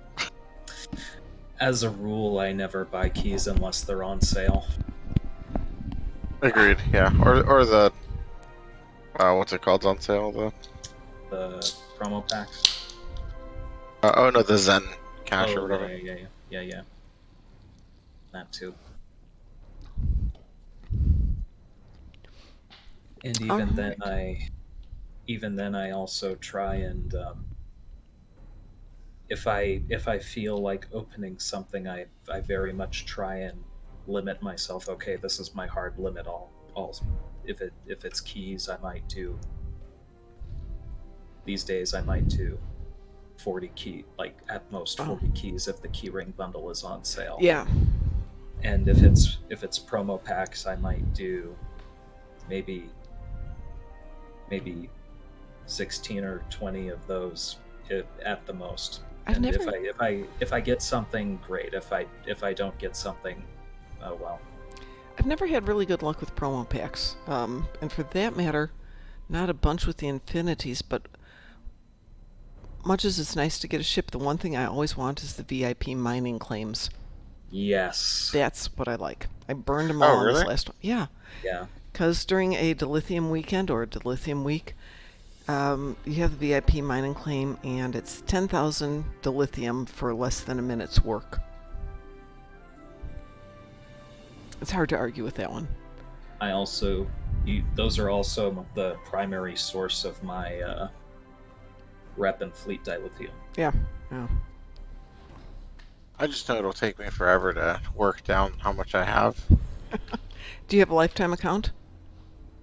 No, I should get one. Yeah, that does help just because you don't have to remember. Like, Gornalicious here has got 900,000 in ore, and I have to remember to come on and click. You know, it's just 6 or 7 clicks that I have to do every day, but it's one of those, oh, I'll do it next. Oh, I'll do it after this. I'll do it after this. And you never get around to doing it. Lifetime automatically claims Yeah, it? yeah, it does it every night at 8 Oh, o'clock. I don't know. Yeah. I think you have to log in like once every 3 days? 7 or 7 is it days? 3 days? Yeah, I it's think once 7 in or a 8 or while. Oh, maybe it is 7 or 8. But yeah, you don't have to log in every day, just every now and then. That's nice. Yeah. So it's rare that I'm not on every day. Last time I wasn't on for a long time was when I was hiking in New Zealand, and they didn't have the internet in the middle of the mountains. Didn't have electricity. And I wasn't going to haul a laptop up the side of a mountain. I didn't want to haul anything up the side of the mountain after a while. Oh yeah. Rockman says, yeah, on Dill Weeks I have all 19 characters use a dilithium claim and thus collect 190,000 dilithium in a few minutes. Yeah. Damn. Truth be told, the only reason I opened any of the Emerald Chain boxes this time around was for the Viridian plasma weapons. Yeah, I can see that. I still got some on my other guy. I don't know what to do with them. Some, I sell them. what, the keys? No, the weapons. Oh, yeah. Unless you want to hang I on just to want them. the They're beams gonna- because they look cool. Yeah, They're gonna, any extra you have are gonna go for a pretty penny, that's for sure. yeah. I opened them on the first day, a few, and I think I got like 17 or 18 beams or cannons, Nice. and just sold everything but 2. The other, one of the other stars of the show from that box is the Hurricane Wave device. Yeah, I saw that today. I haven't seen it in action, but I saw somebody talking about it. Apparently, it is capable of knocking back the V-Rexes in Dyson Ground. Wow. Oh, yeah, I definitely want that then. I mean, I did the tsunami thing, and it's just like, phew. It's not like a tsunami.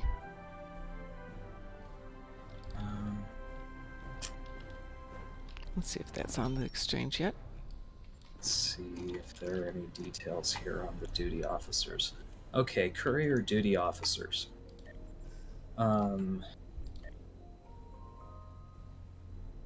Looks like space active duty variants.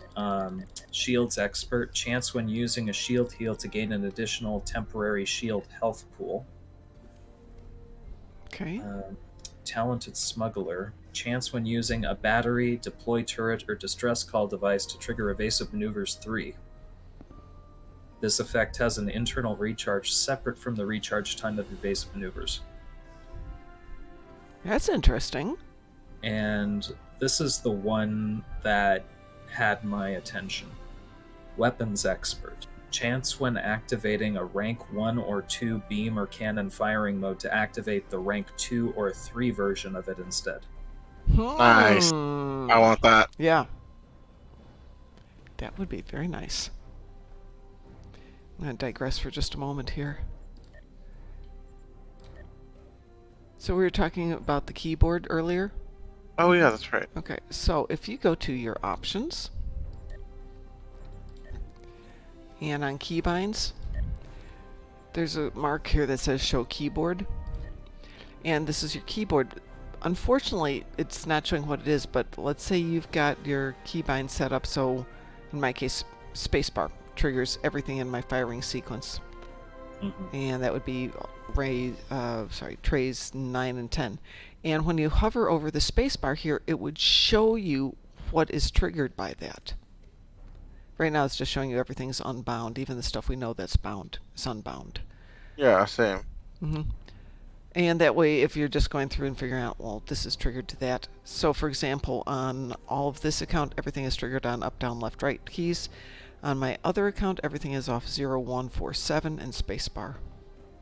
So I'm sitting here doing my typical 0, 1, 4, 7 spacebar, and that's when I realized, oh, wrong macro. Oops.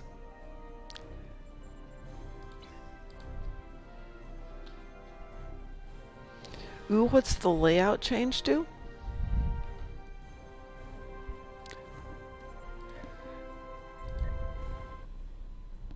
Is this what you're talking about? Back in Show Keyboard, I think there was a layout. Standard 101? Yeah, that's the only one I've got here. You've got your options of Standard 101 and Standard 101.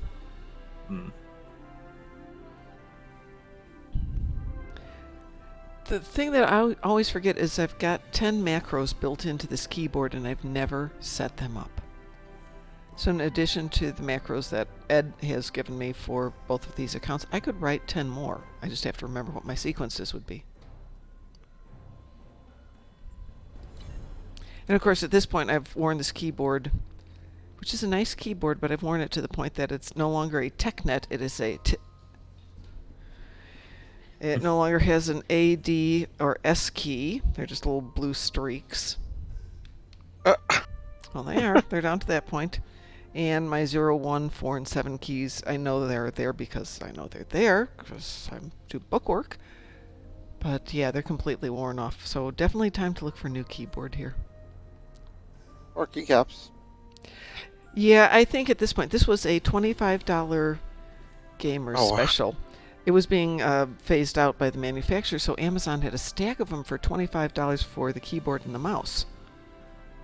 And so I bought 2 of them, gave one to a friend, kept one for myself, and it's nice. It's a nice industrial keyboard, but I've actually broken the feet off of it. But, I mean, I'd love to replace it with a razor, but that's not in the budget. Tell you what, why don't we do a couple more adventures in space and level you up a little bit more. Yeah, let's do it. Okay. Make it so. Let's see where we're at on our timing here. We still have 4 minutes for our gala, so let's go back to the top and do 9th rule. Perfect. Perfect. Launching 9th rule. And of course, there's always the old school ones too if you want to do the Romulan run. Doesn't get you quite as much XP, but it's different. It's fun, it's fast. It's not the same old, same old. Back in my day when we were leveling up our ships, we had it down to the Borg RA, the 5 of the Romulan ones, a Borg RA, and that would level your ship up and give you mastery. Before they did the patrol revamp, I would just go into Argala and leave before finishing the final group, and then it would reset the patrol and go back in. Yeah. Ooh, got 100 Herogen ship, yay. Were you around when they first did Delta Rising? Mm-hmm. Okay. So that first one at Japori, where everybody just was constantly going to Japori. Yeah.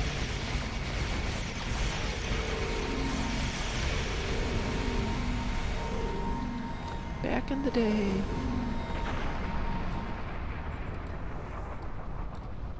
Well, there's... That reminds me, one thing I do have to... I mean, like, say what you will about present management and what have you, but one thing I do have to give Andre credit for is back when they were discussing the initial patrol revamp and they were discussing how Argala was the go-to at the time, even then for ship mastery and that sort of a thing. And they said, there was okay, so how do we tweak it to reduce that? He jumped in and said, no, you don't do that. You make the rest of them better. Ooh, yeah. Gorn Championship Wrestling. That's the right attitude.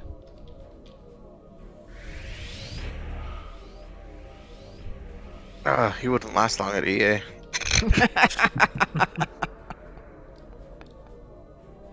Yeah. A bombing.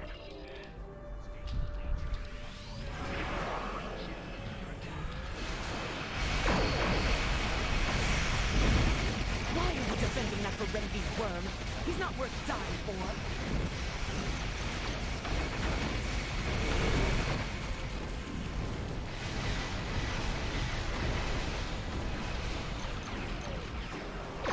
I really like this heavy disruptor spinal cannons. So Ooh, cool. Yeah. There's a couple of weapons that are a little bit more old school but are fun. Krieger waves are fun. Isolytic plasma, fun. I mean, obviously it's not the ones that everybody's going to go for, but if everybody's doing the same old, That looks super lame. It's an eventual goal of mine to do a Romulan plasma. Oh yeah. Just for the theme and the emerald green plasma on one of my Romulan characters. Well, my Astika's a plasma ship, which is my Romulan. So not a Romulan ship, it's a Bodwar ship.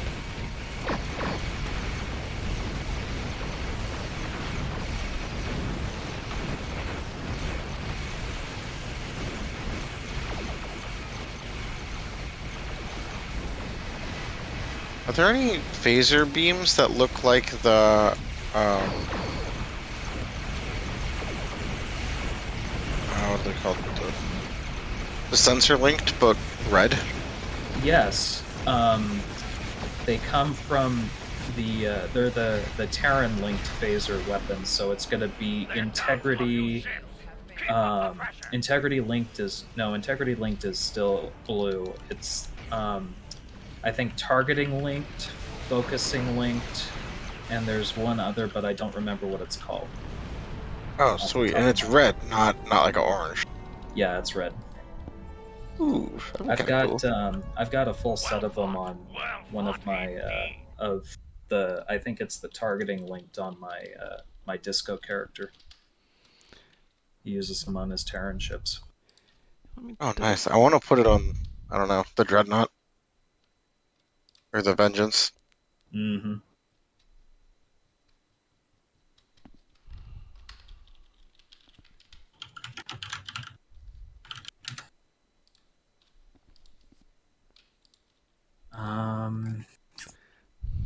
That's not the one I want.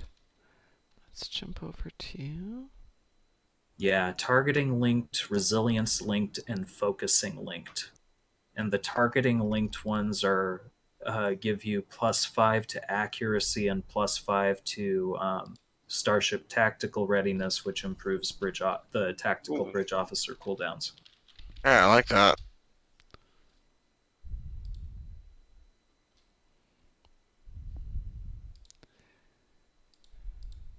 And then resilience is... oh, I hit 40. Oh, congratulations. Bravo.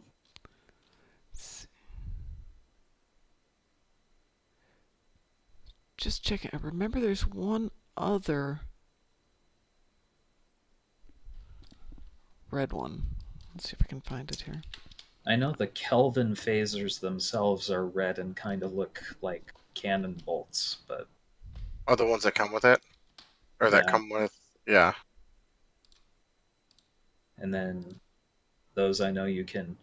The Terran linked weapons and the Terran linked phaser weapons and the Kelvin phasers you can get from the Infinity weapon packs. I know. There's also a red yeah. AP beam.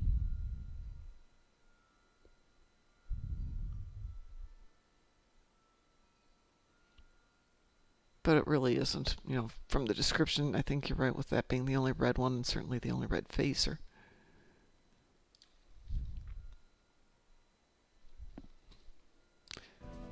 Modron's on his...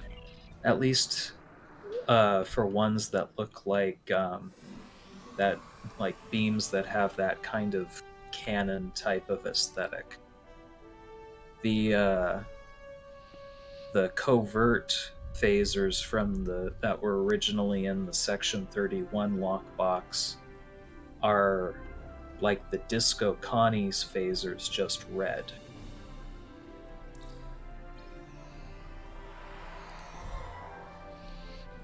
So more of a constant,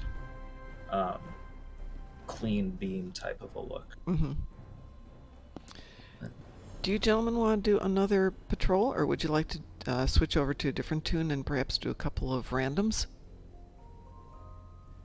I'm up for either. I'm just picking my next free ship for hitting 40. Alpha, what's your preference?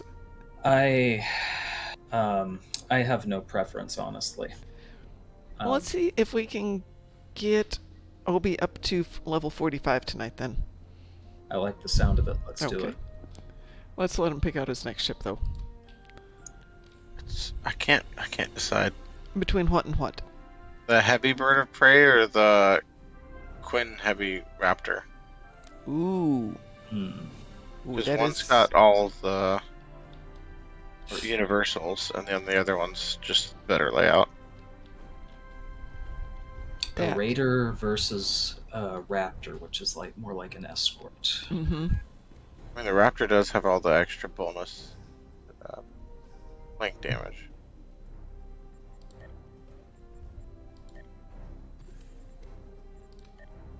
I don't know. Are you a Brigadier General? Or are you Yeah. a full tier 6? No, Brigadier General. So tier 5 ships. So you're looking between the what and the what? Probably the Hegta and Hegta. And the Quinn? And the Quinn. Ooh, it's a good price, too. Okay.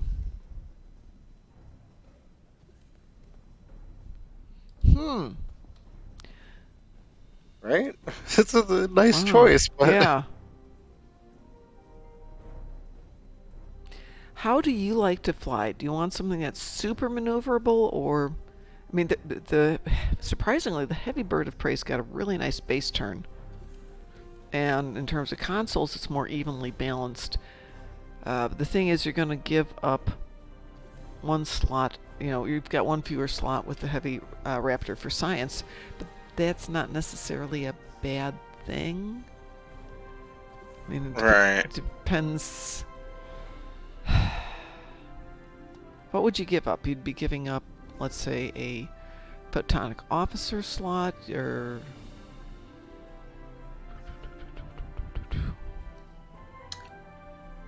Also, the Hegta has, since it is a Raider, it has one less aft weapons slot. Yeah, that's true too.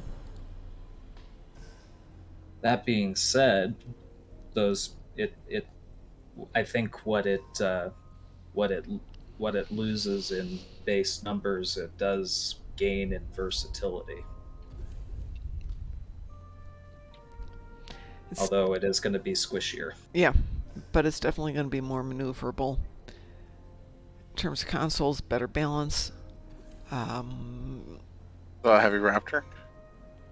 No, the heavy bird of prey. Looking at the two, though, I would probably go with a heavy raptor. I'll give up a little bit of the maneuverability just for the extra weapon, and for me, a better console layout. But the other question that's what I was is... looking at. I mean, I'm using some, like, silly stack ship anyway, but... Matt Haw Raptor right now. But you've also got, on the heavy bird of prey, all of this bridge officers are universals. Yeah. All 4 of them.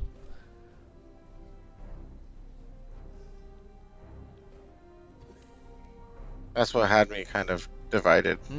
Just the Yeah. bridge officers. Ultimately, it is a tier 5. And I know the Matha you're currently flying is probably a tier 6. That being Yeah, I got it for free said, for something. Yeah. So just stay in the Matha and pick one at random. well, here's what you could do. Since the Matha is a raptor, if you want to try something different, you could go with the Hecta. Oh, yeah, okay. That's a good idea.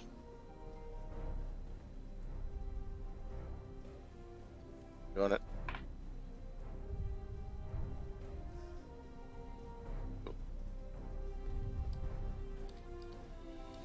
Little Right bit of STO history for if you're not aware. When the game first launched, and the KDF didn't have any form of science ship, part of the reason the Bird of Prey's got so much like balanced consoles and all of the universal seating was to kind of give them an option that could be more sciency as a way to counter the Federation and their science ships.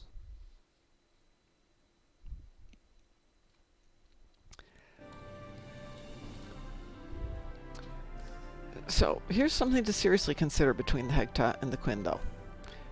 The Quinn is described as the Quinn class is the spearhead that pierces its enemy's heart.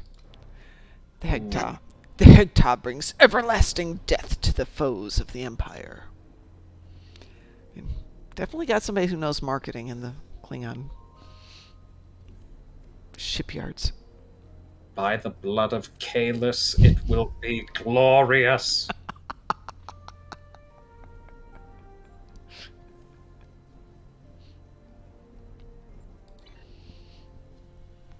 Oh, cool. Everything just carried right over. And good evening to you, Galaxy Star Queen. Yes, yes. Obi-Wan is looking at new ships.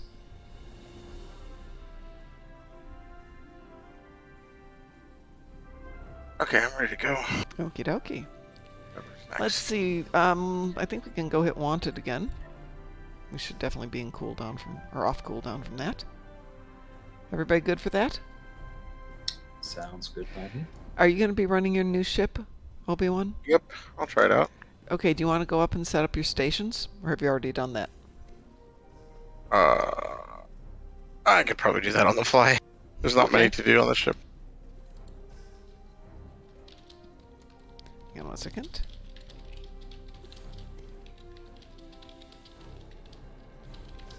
Oh, this thing looks cool.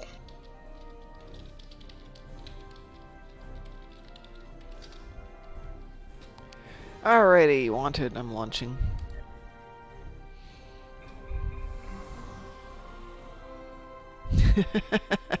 Marachman says, isn't Orion? I think this muttering about Kalis is insane and indicative of a deranged mind. When Stowe launched, what was the highest tier for ships? Tier 5. Wow, I didn't even know we had tier 5 then. Yep. Was it like level 50 or something? Mm-hmm. 45, 45, right? Or 45. 40? Yep. 45, yeah.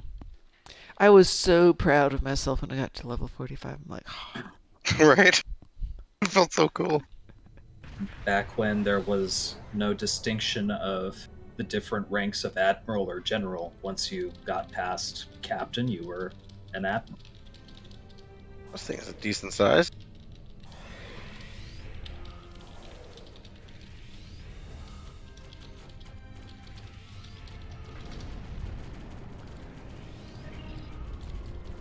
sorry about that. Attending to a fleet question. No worries.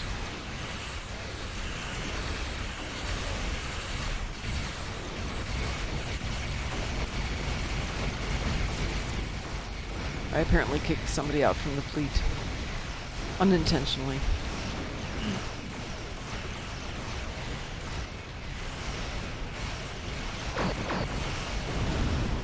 Back when having people in your fleet was all the bee's knees. Looks like our flight got them to Back in the notice us. days before Let's go fleet over and ask holdings. if their boss might come out of hiding. Well, we got our KDF and our strike group up to tier 5 for everything, and so now we've got all those little fleets that we're trying to help build up to that level.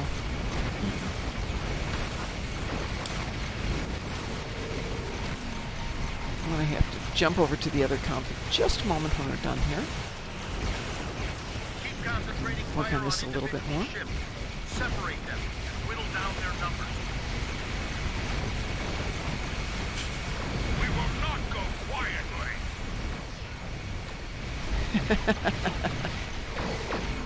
Ooh. Andorian ship.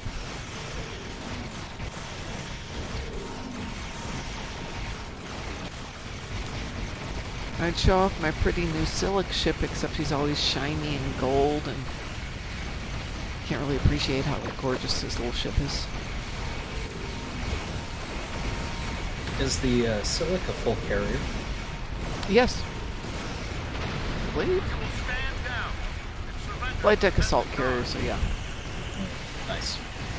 Sensors are picking up small habitations. Reasonably priced. Possibly consistent with multiple And we temporary upgraded it a little bit here and there. Oh, Marhawk, man, that's terrible.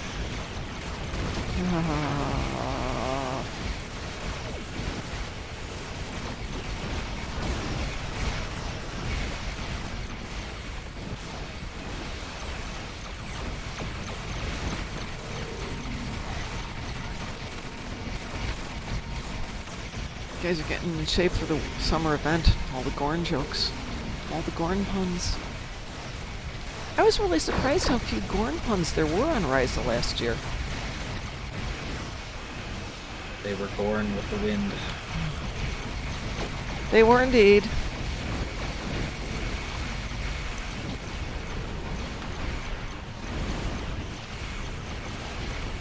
We do what we want, where we want.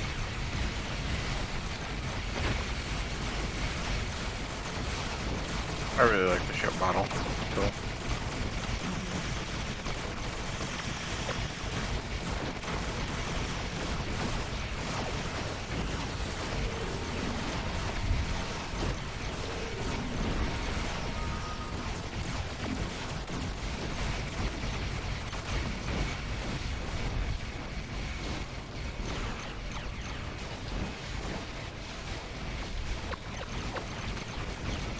Yes, Gorn in 60 seconds. Thank you, yeah. And of course, we have our Sigourney Weaver Gorns that we have to deal with. Oh, now they've born and gone.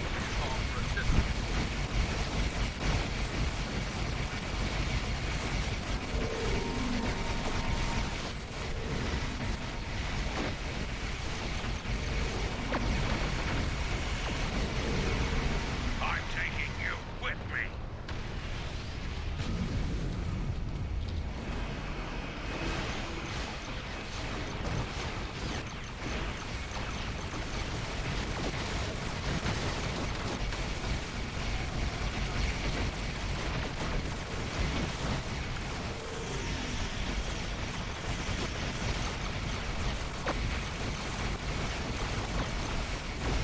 Oh, inventory full.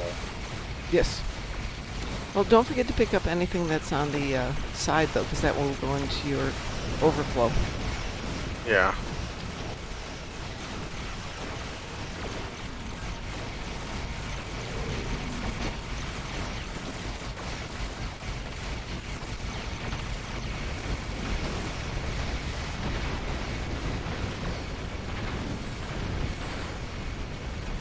Captain, got this. Excellent work.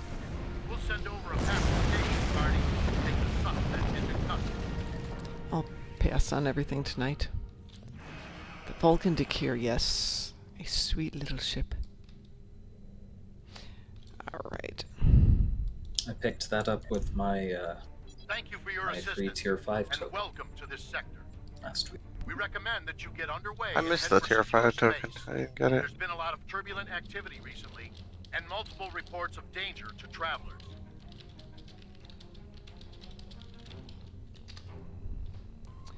Shall I get out of here? We have the suspect. Go.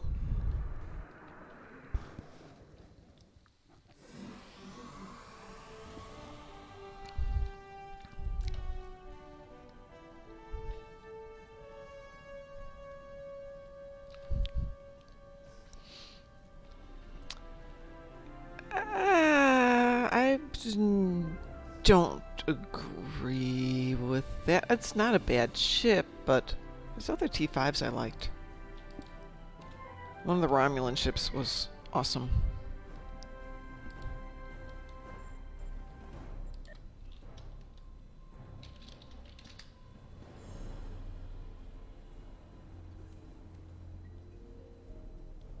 I think the best T5 ship I ever got was the Tempest. That's interesting.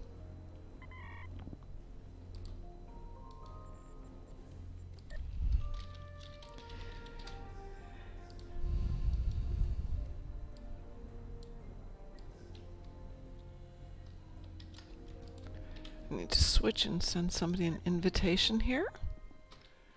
Which of course requires me to remember. There we go.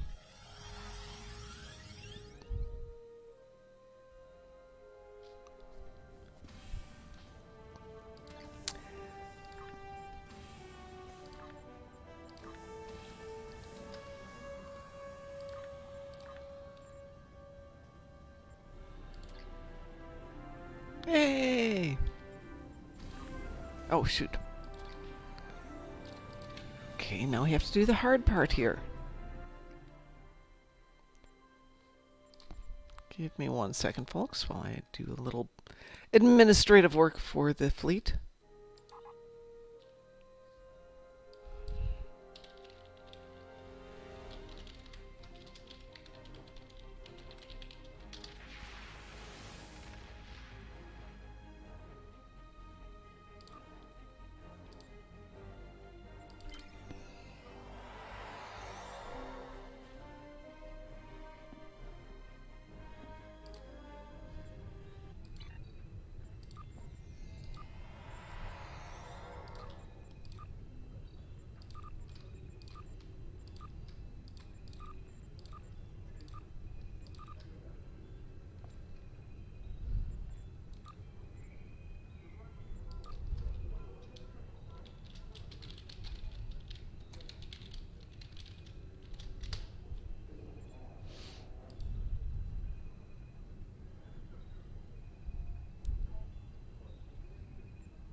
Just trying to promote somebody back up to the level they were at, I think.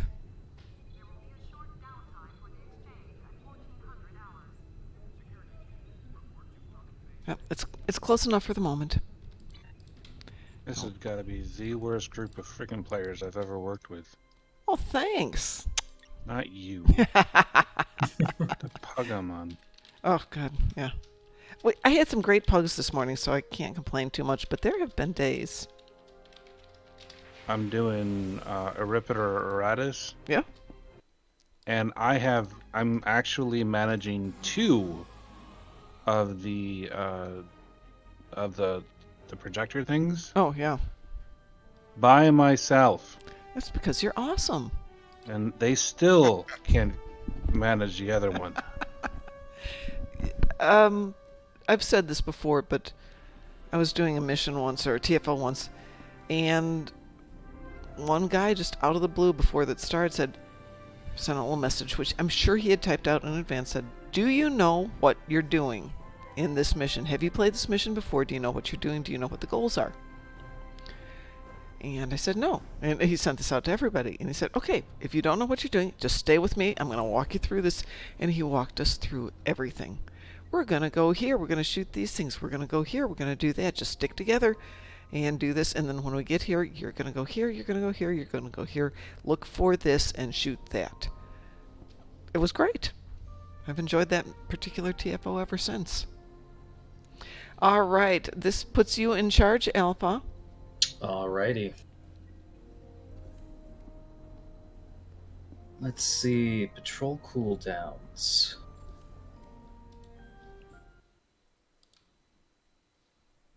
Ninth rule has 3 minutes. Let's do rescue and search. Rescue and search. Rescue and search. Oops. I'm ready. My Ready. God. I'm launching. There are 4 of them at Gamma, and they can't actually control it. 4 out of the 5 of them are at Gamma, and they're still failing. That sounds so fun right now. My friend. I'm As glad you we're can here. see, I'm in the middle of a firefight Oh my once God. again.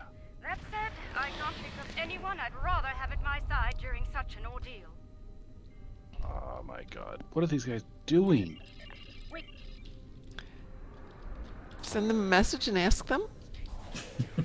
dudes, fully TF, dudes.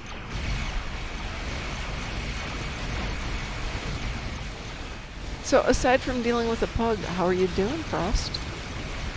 Having a fantastic day. Craptastic. Yes. Wow.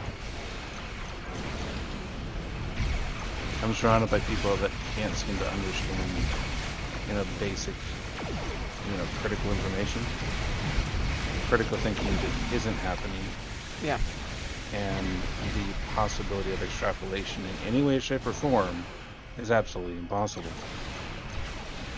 I have to spell out literal words that I need these idiots to do.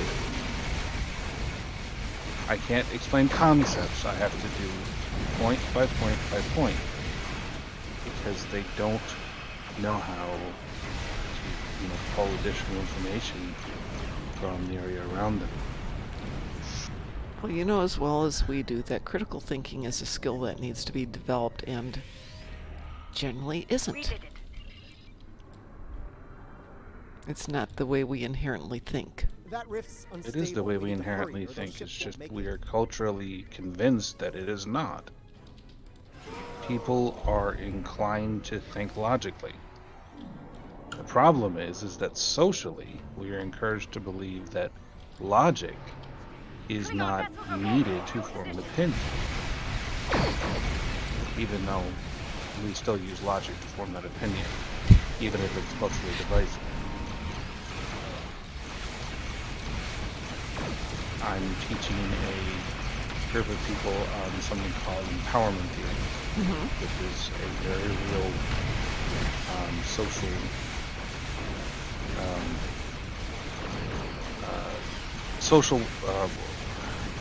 what do they freaking call it? Social sciences theory. It explains why we have the problems that we do, why we have social division, and how to rectify these concerns. And I had to explain to someone what the word precedent means. Okay. And I know if you're not in legal framework, it's not an everyday thing. But I said it's something that makes it relatable to the thing you're talking about at the moment. It's like, what if you're not thinking about anything at the moment? Our systems What? How can you not be thinking of anything at the moment? Just you grab a book and smack him on the head. That's what you do. You're like, no, we don't do that here. Bad news, I'm afraid. Klingons are approaching our position. If you're not thinking, why are you talking? Well So- phrased, Marhawkman. I thought I would, explain the idea of ideological entrenchment, because that's what causes people to make most of the mistakes that they do. And I had to define the word ideological, and then the word entrenchment. It's like I'm dealing with second graders that have ears in their head. I am now envisioning the Picard facepalm. I think that would actually be an upgrade from what I was feeling earlier.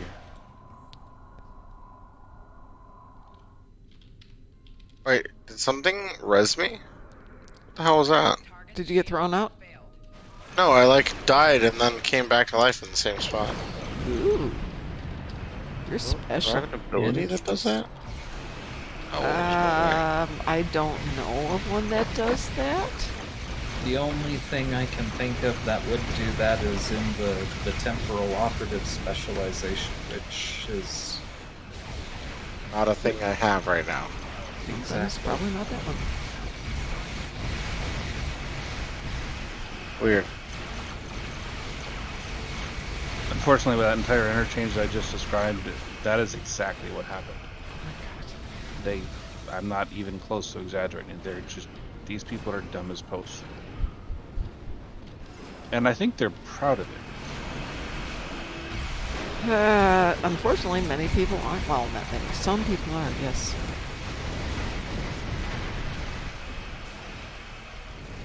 But I don't know how to be okay with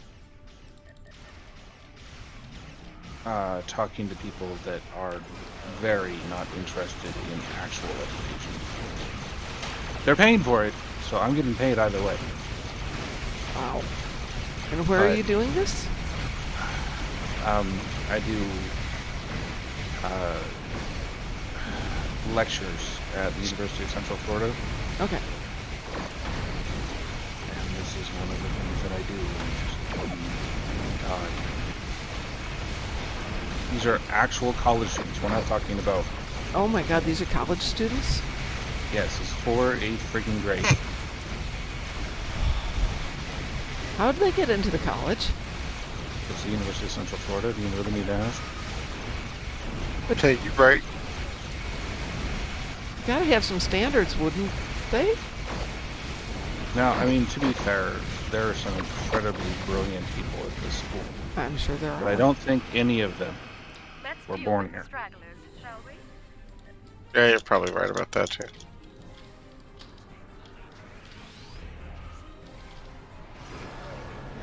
So the whole Florida man thing isn't really a cliche.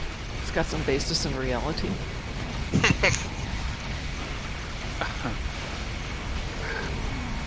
Unfortunately, I have to go to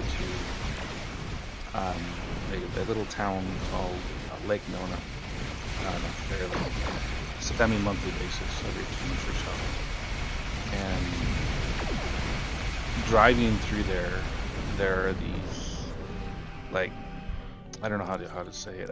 It's like one of those college promenade type things. Okay. I think that was the last one, indeed. And there's this kid outside that was busking, because I guess that's what you do in a college town. Really? And he's like, I don't know, playing the guitar and whatever. And I stopped him. I was like, I really like what you're playing. It makes me feel like you're trying to connect with like the classics and stuff. Mm-hmm. And he's like, I don't know what you're talking about. You're trying to play Beethoven on your guitar. And it's obvious that that's what he was trying to do. But he didn't know that he was trying to play Beethoven on his guitar. Wow. He's how?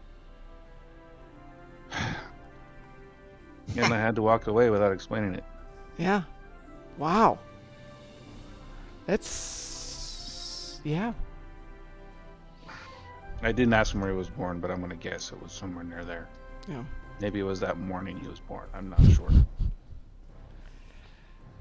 Wow, that's not good.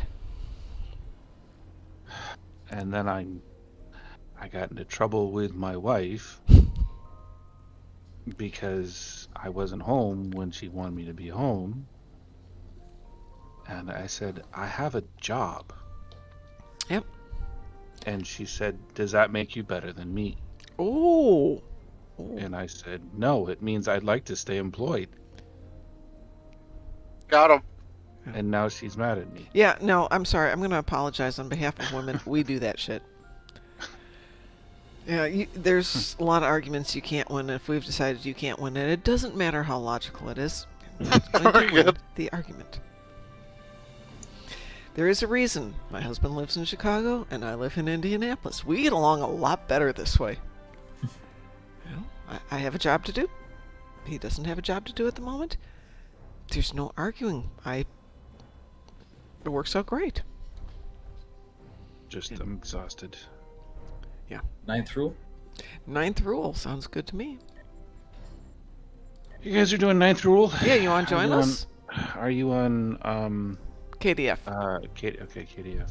I don't have a KDF character I need to advance. I do Perfect. have a Do Fed you want to character. switch over? No, I don't have a character that I can use to advance. Okay. I'm working on my Fed side tactical character, Okay. and that's the only one I needed to work on. I don't think we can do mixed teams for patrols, can we? I don't think we I can. don't think we can. Yeah, because we'd have to I do team appreciate together. the invitation, though. Okay. Well, let us launch 9th rule then. All right. Launching. Has anyone here ever heard of the allegory of Plato's cave?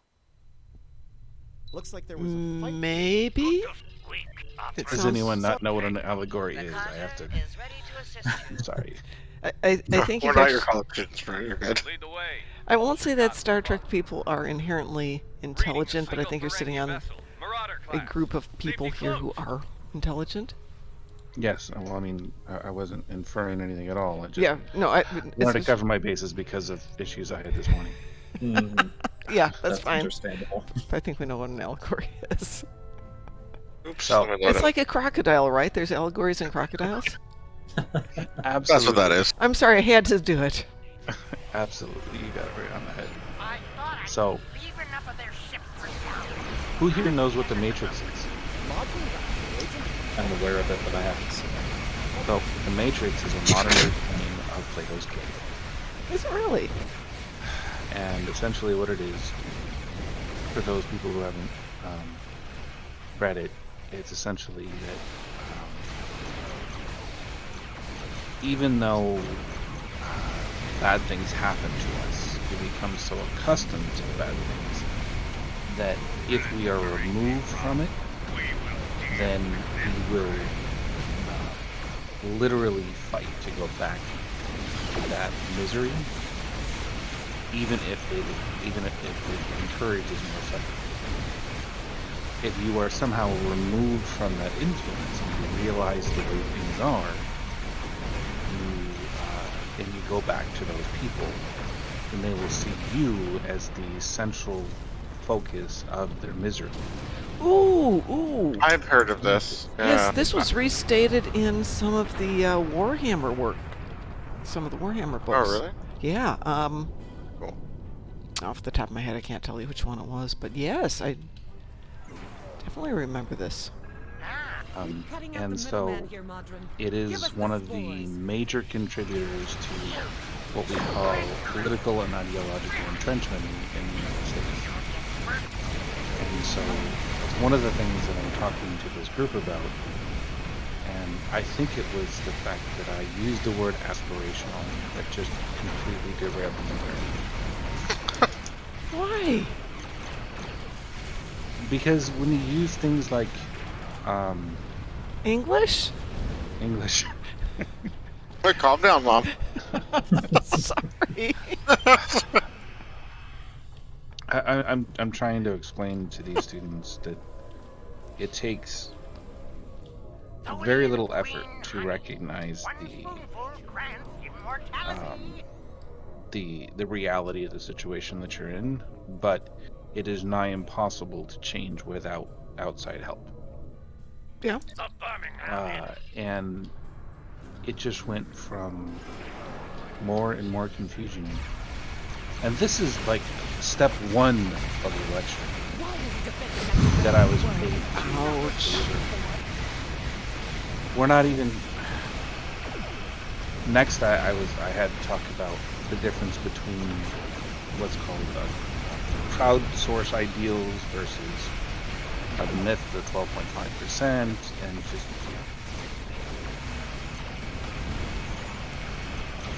before today, I actually thought I was doing a pretty good job with my lectures. Now I'm not so sure. Well, clearly you made some assumptions in terms of your audience. that were not borne out by reality. I had more success with those things.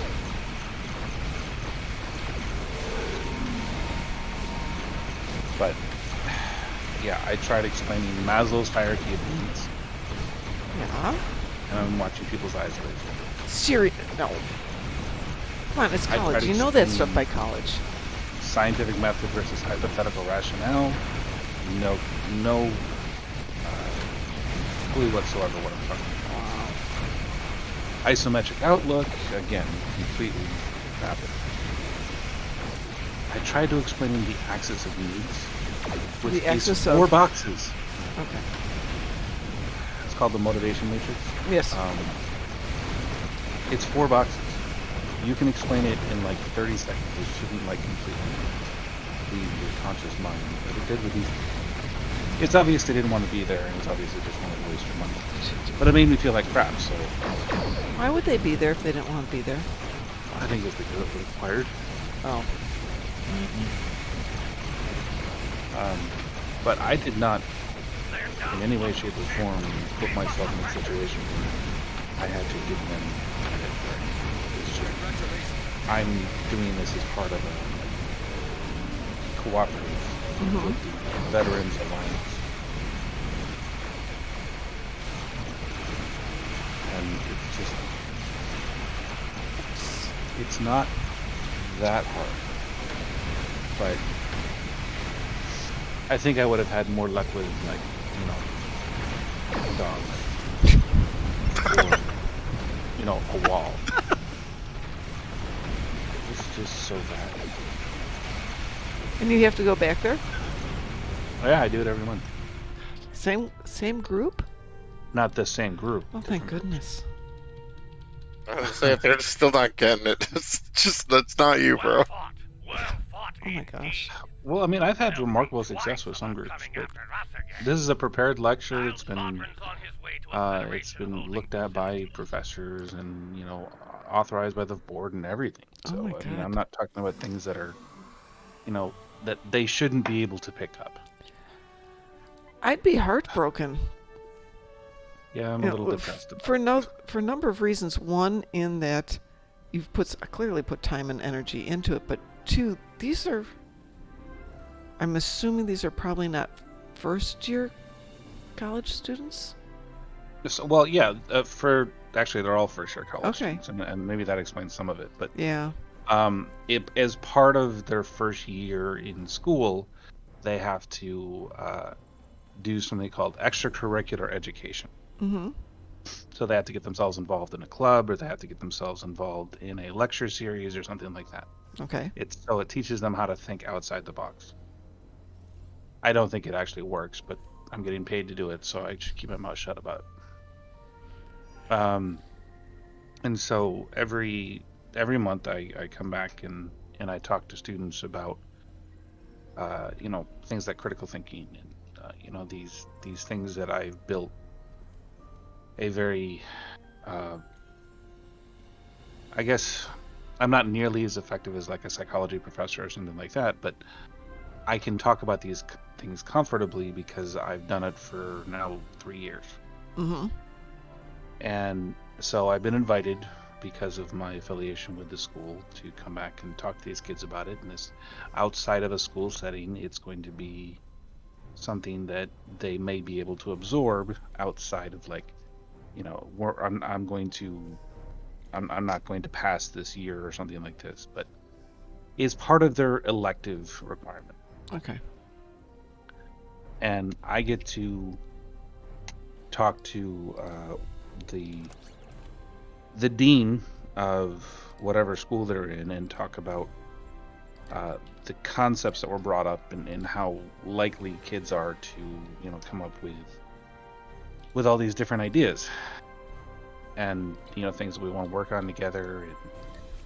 It goes into things like student government and development of clubs and activities that have to do with community involvement, that kind of a thing. Today was hard. Yeah, it sounds like it. Wanted just came off cooldown for me. How's it looking for everyone else? Well, since we're all there together, I think we should all be off of it. Yep, it's ready. Yep, I'm good. All right, launching. Launching. I'm missing my full lance ability or whatever it was, or not lance. Spinal. Oh, the Disruptor spinal tank. disruptor cannons. Yeah, It just looks really cool. I love powers like that. Is it unique to that ship?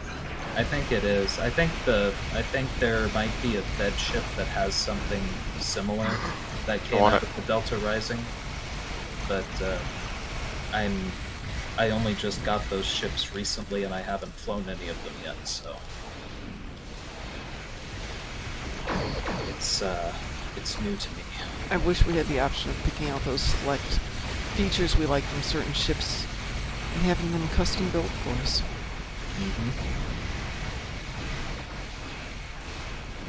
Yeah, I'm really All the green.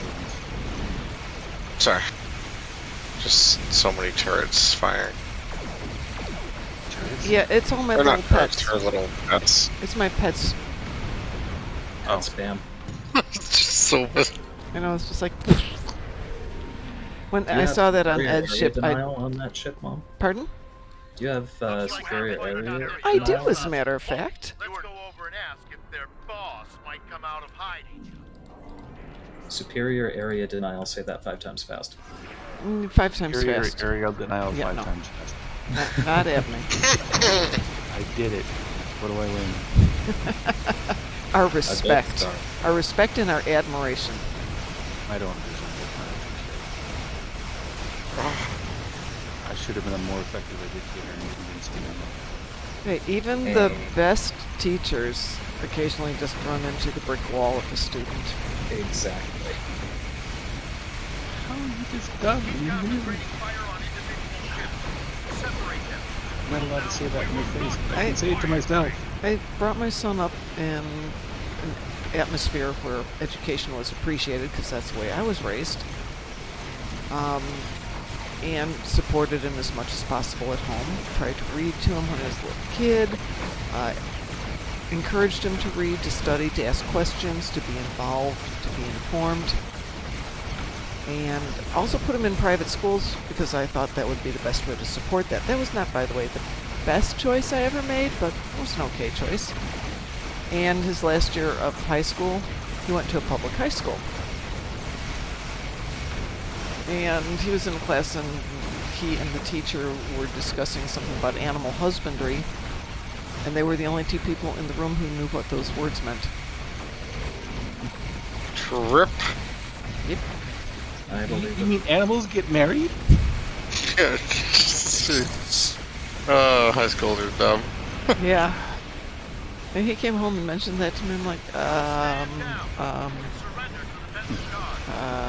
Oh god, they're next to me! No, running away! This stupid is ready. Pretty soon, Idiocracy won't just be a movie. oh, no. Please don't. Oh, yeah, it's already started, man. Yeah, really. I mean, I Oh my started my tune's name, Rondo Mom, as a reference to it. Hell yeah. Every now and then I look at it going, oh my god, this is getting closer.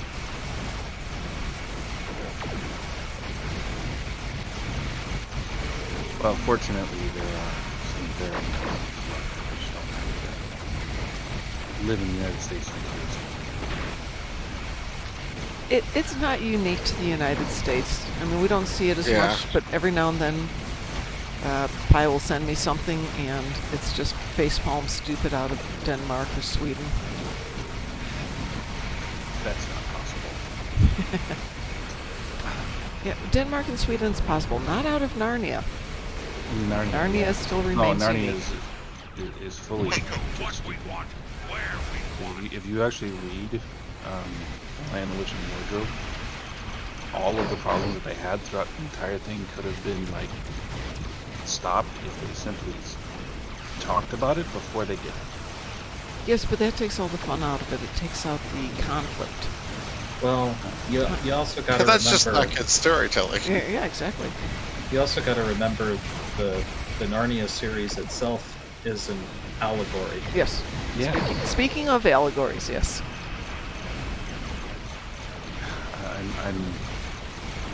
I actually got interested in C.S. Lewis based on his, let's just say, takedown of Christianity.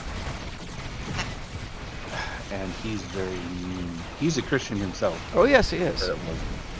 But he was very, let's say, intolerant of his fellow Christians. That's an understatement. But that's when I first heard about C.S. Lewis. Says, oh, he's a fiction writer too? Let's read this stuff. So, what the hell is this?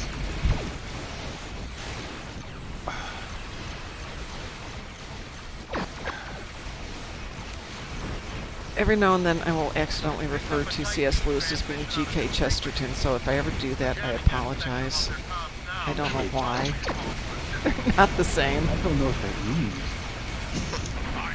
Means you're confused. It's just my brain's like, oh yeah, 2 letters and a last name.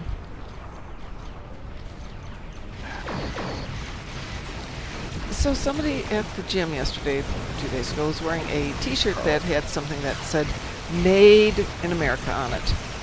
But the lettering was way off on the made. It was very stylized, M-A-D-E, very kind of weirdly elegant. And I walked up and I said, Mage color? You like mage color? And the lady just looked at me and I'm like, oh, Made in America. Sorry, I misread your t-shirt. So there are no K's on t-shirts out there, I'm afraid. I found it fascinating because obviously I wasn't getting to the studio, so I just sat there while they wrote something down. Life in the 1800s is the name of the channel. Really? They're colorized interviews with people alive in the 1800s. Ooh. And oh my god, this stuff is fascinating. Like, there's one here, just looking at it right here. A witness to 1865 Lincoln assassination speaks. Filmed in 1930. Wow. 2 Civil War veterans talking about fighting in the Civil War. A guy born in 1843 talks about living in the Wild West. A guy talking about what the Pony Express was actually like. President McKinley the day before his assassination. Just, it's very hard to not continue watching these things over and over again. But it's fascinating. Well, a couple of years before my grandmother passed away, she was talking about growing up at a time when they got up, there were no alarm clocks, no electricity, no running water, no indoor plumbing. And they got up first thing and washed in cold water from the pump, what a little washing they were going to do, and then they went out and milked the cows by hand, put the big containers of milk up onto the cart, and her father would take the cart down to the train station to get on the train. We had trains. And that would take it from the dairy that they ran into Chicago to be made into milk that would go to the city folks. Before she passed away, we had put men on the moon. So in one lifetime, all that happened. It's fascinating. When I was, a kid, so mid 80s, I would go down to my Uncle Bill's farm in rural Pennsylvania. Like the weird part of not Amish, but not urban. And they don't have electricity out there. Yeah, they didn't have electricity until 1997. It might have been 1998, but they would do exactly that. Yeah. This is, in 1987, when I was 10 years old, I used to hang out on the barbed wire fencing,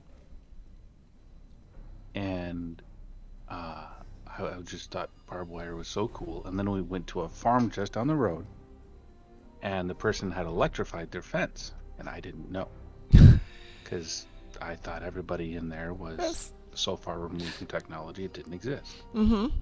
But we go down the road, literally 15 minutes down the road. The guy has a fully automated dairy and electric fencing to keep in the bulls. Wow.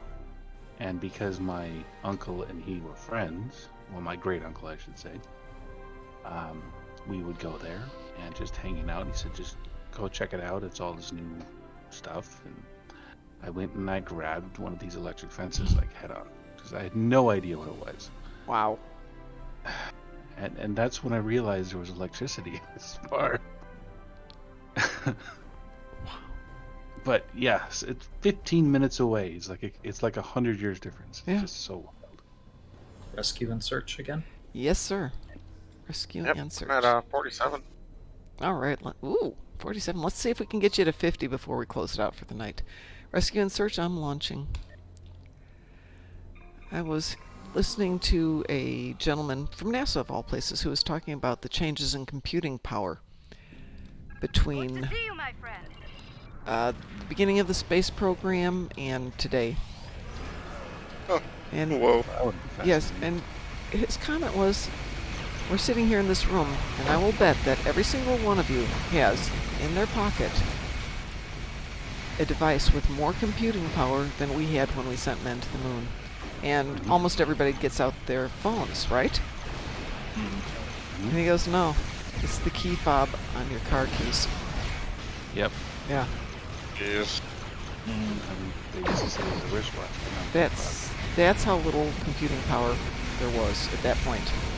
But you have to understand, that's a complete misrepresentation of what computers are supposed to be used for. Oh, computers just crunch numbers. Computers crunches numbers in a very specific way. Yes, this is true. But we can now make them crunch them really, really fast and in really small spaces. Because back in 1914. Uh-oh. I No, flew no, too no, close no. to the thing. Don't go close to those things. That's bad. The government had a computer that could complete 14 calculations per second. Whoa! And that was considered the fastest computer in the world. This is in 1914. And today, we can do slightly more than that. A key fob does about 3,500 calculations per second. So, but yeah, I mean, it's all Moore's law. Anybody here has ever done a computer course? Now, as we've been able to get more computer processing into smaller spaces and cheaper, does that devalue not education, but intelligence? I don't know about that. See, the next evolution in computers is something called Synaptic gate technology. Mm-hmm. Which you guys have probably never heard of. I've heard of it, but I couldn't tell you what it is. It's essentially using lasers instead of silicon. Oh, that sounds tight. It's a different way of doing it, but it's not faster. It can just be miniaturized further than it is. So, when it first comes out, you're not going to see any speed bonus whatsoever.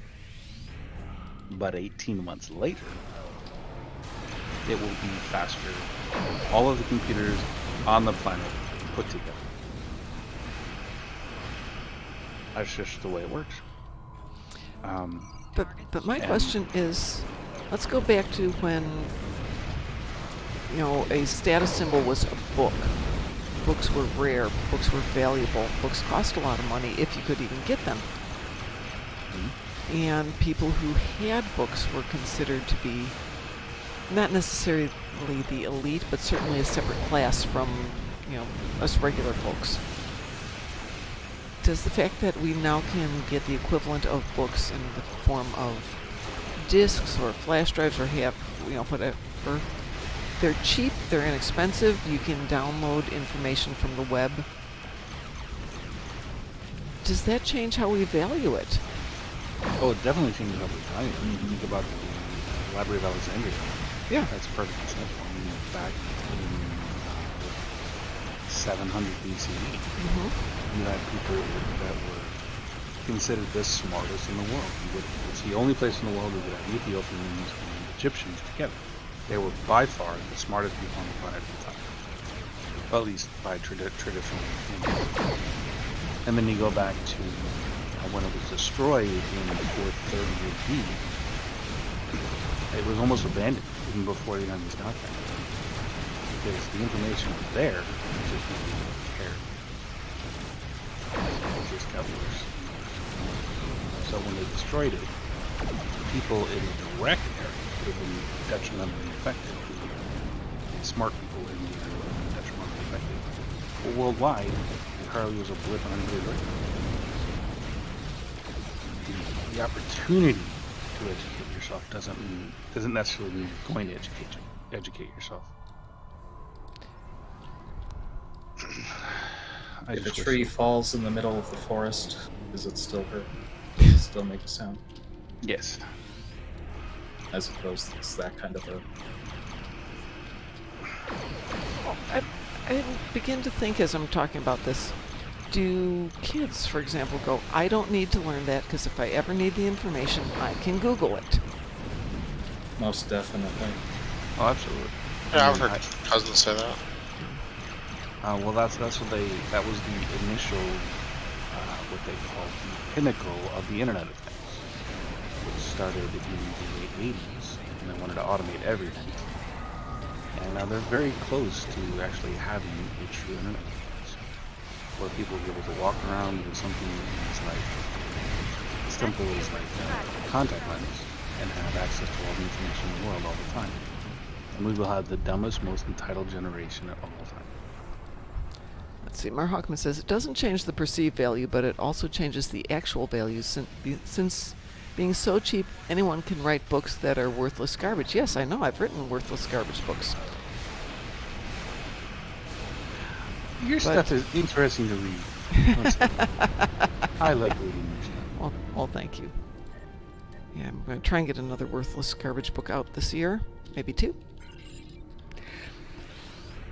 But there still comes that big difference between, I mean, I've met Alpha and I've talked to you, Frost, all these years, and Obi-Wan, we've talked for a little bit, and I consider you and a lot of the people in this game to be very intelligent people, and we can have conversations about stuff that isn't just Star Trek.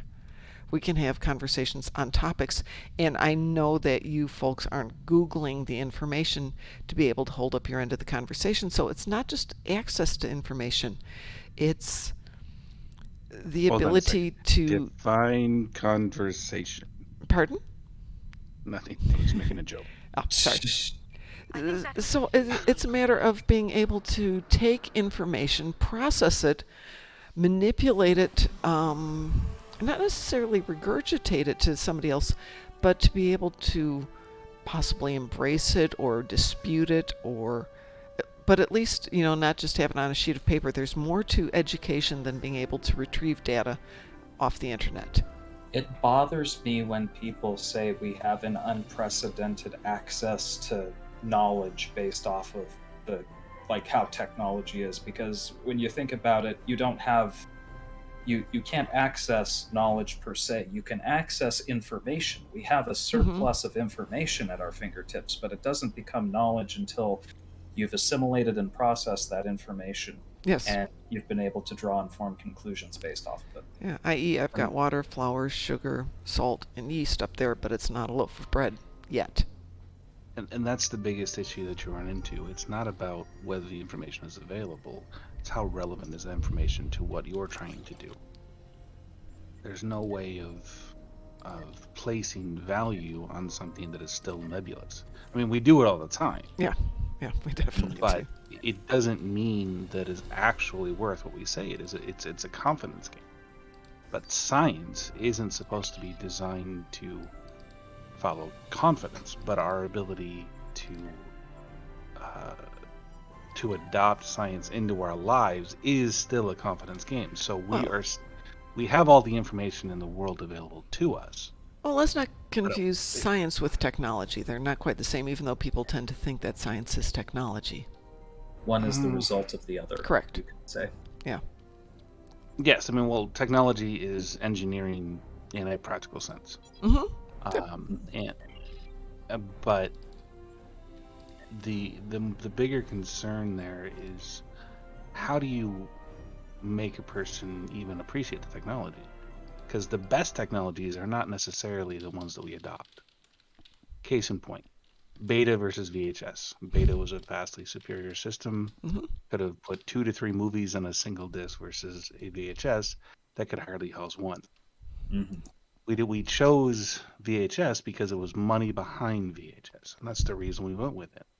We chose VHS because more people downloaded porn to it than they did to Beta. And that's Same true. for DVD, isn't it? That's what VHS is for, right? Really? Mar Hockman says, but the ability to retrieve data off the internet is a valuable skill in and of itself. Yes, absolutely. Very true. Absolutely.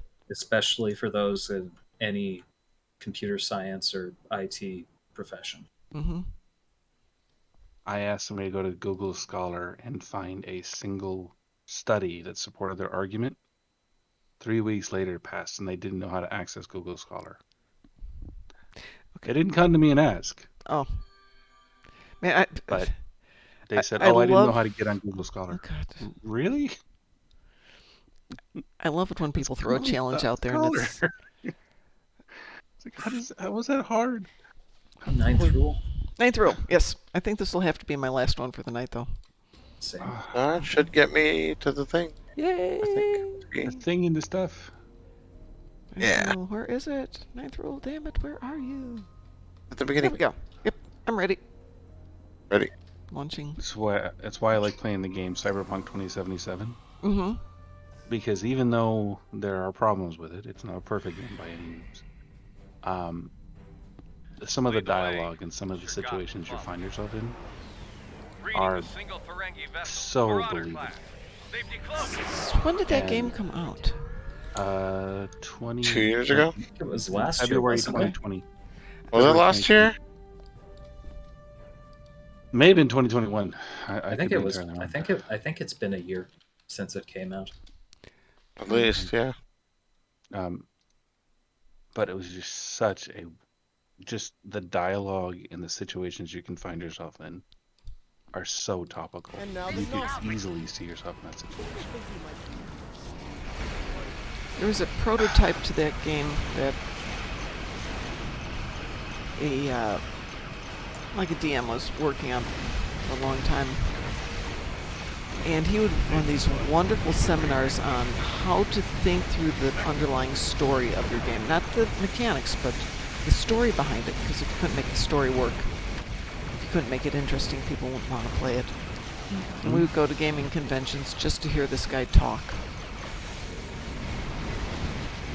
Well, that's awesome. Yeah. I would love to do exactly that. His name was August Hahn. I don't know if he's still alive, but... Oh. Well,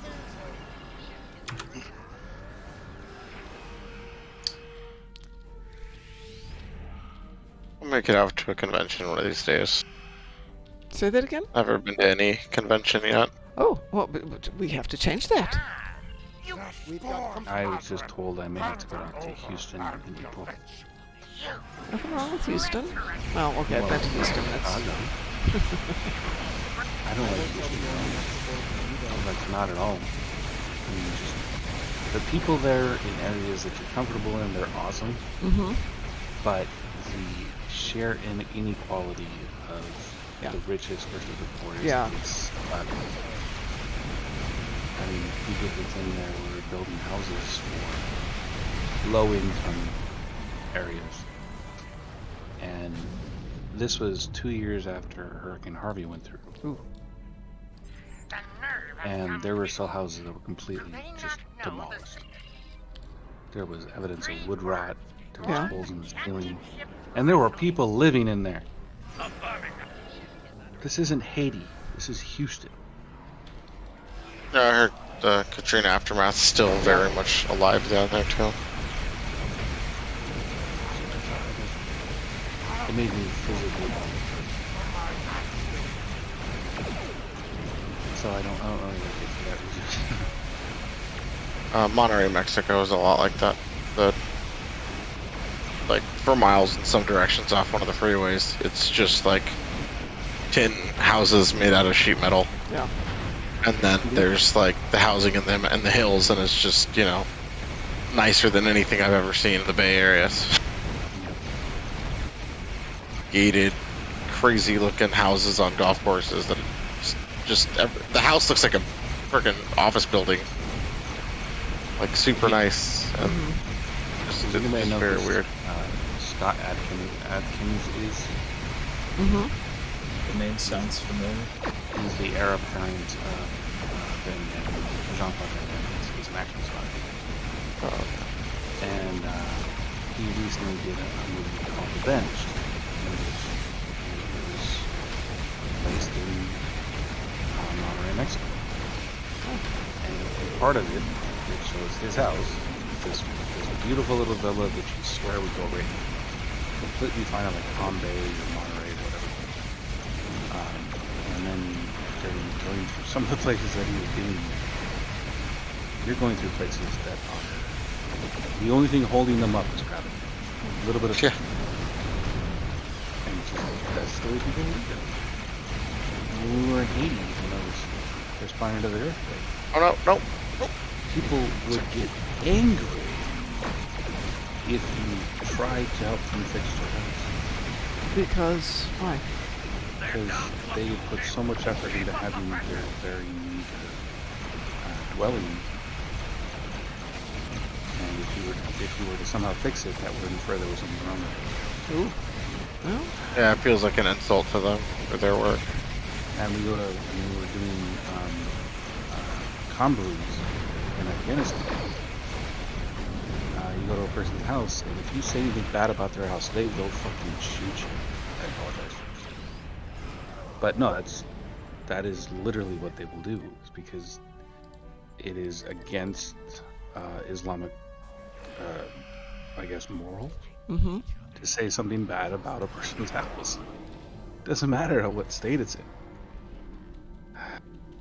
And it's just, here in the United States, we're so privileged. And it doesn't matter if you make like $15,000 a year, if you make $15 million a year. We have certain things that we think are going to happen for everybody, and we think that we're suffering if we don't have them. You go to other places in the world, they would literally kill each other to have the most meager thing we have here. I didn't think it was real until I saw it with my own eyes. So, when all is said and done, how did you do, Obi-Wan? We hit 50. Woo! Yay, congratulations. Yeah. Okay. Well, I think that's a great place for us to end it for the night. Thank you all for joining me. I really appreciate it. For everyone out there who joined us for our interesting discussion there. I apologize. No, I thought that was great. Brilliant. Yeah, it was really wonderful to talk. Nice change of pace. Yeah, it was really nice to talk about something, where obviously we can all have a discussion about it and not just about, guns and stuff. Not that I have a problem with, talking about space PPU and all that, because that is why we're here. But for Mar Hawkman and Satalia and everybody who joined in, thank you. And for tomorrow's seminar, tomorrow DT and I will probably both be here because in theory there will be a monster storm hitting here. Doesn't look like that's actually going to happen. But I was smart enough to go get my toes broken one day in advance, so I don't have to worry about that tomorrow. And we can have a show tomorrow. And Thursday night. So thank you all for being here. I really appreciate it. Frost, Alpha, Obi-Wan, Mar Hawkman, Satalia, everybody who joined us, Galaxy, Star Queen. Thanks, everybody. So I'm going to sign off. Do we want to go raid somebody? Is there anybody out there who needs to be raided tonight? Not usually a bad thing. Let's see who's out there. My raid function wasn't working yesterday, so I'm not sure if we're going to have it. Grumpy's on. Shall we go raid Grumpy? Let's give Grumpy a raid. Let's give Grumpy a raid. Okay, we'll go off here in 10 seconds. So everyone, take care of yourselves. Have a great evening. Ed and I will be on at 6 in the morning. Get some rest and be safe. And we're raiding. Mom, if you have a second, I'd love to talk to you. Sure. One second. Let me turn this off.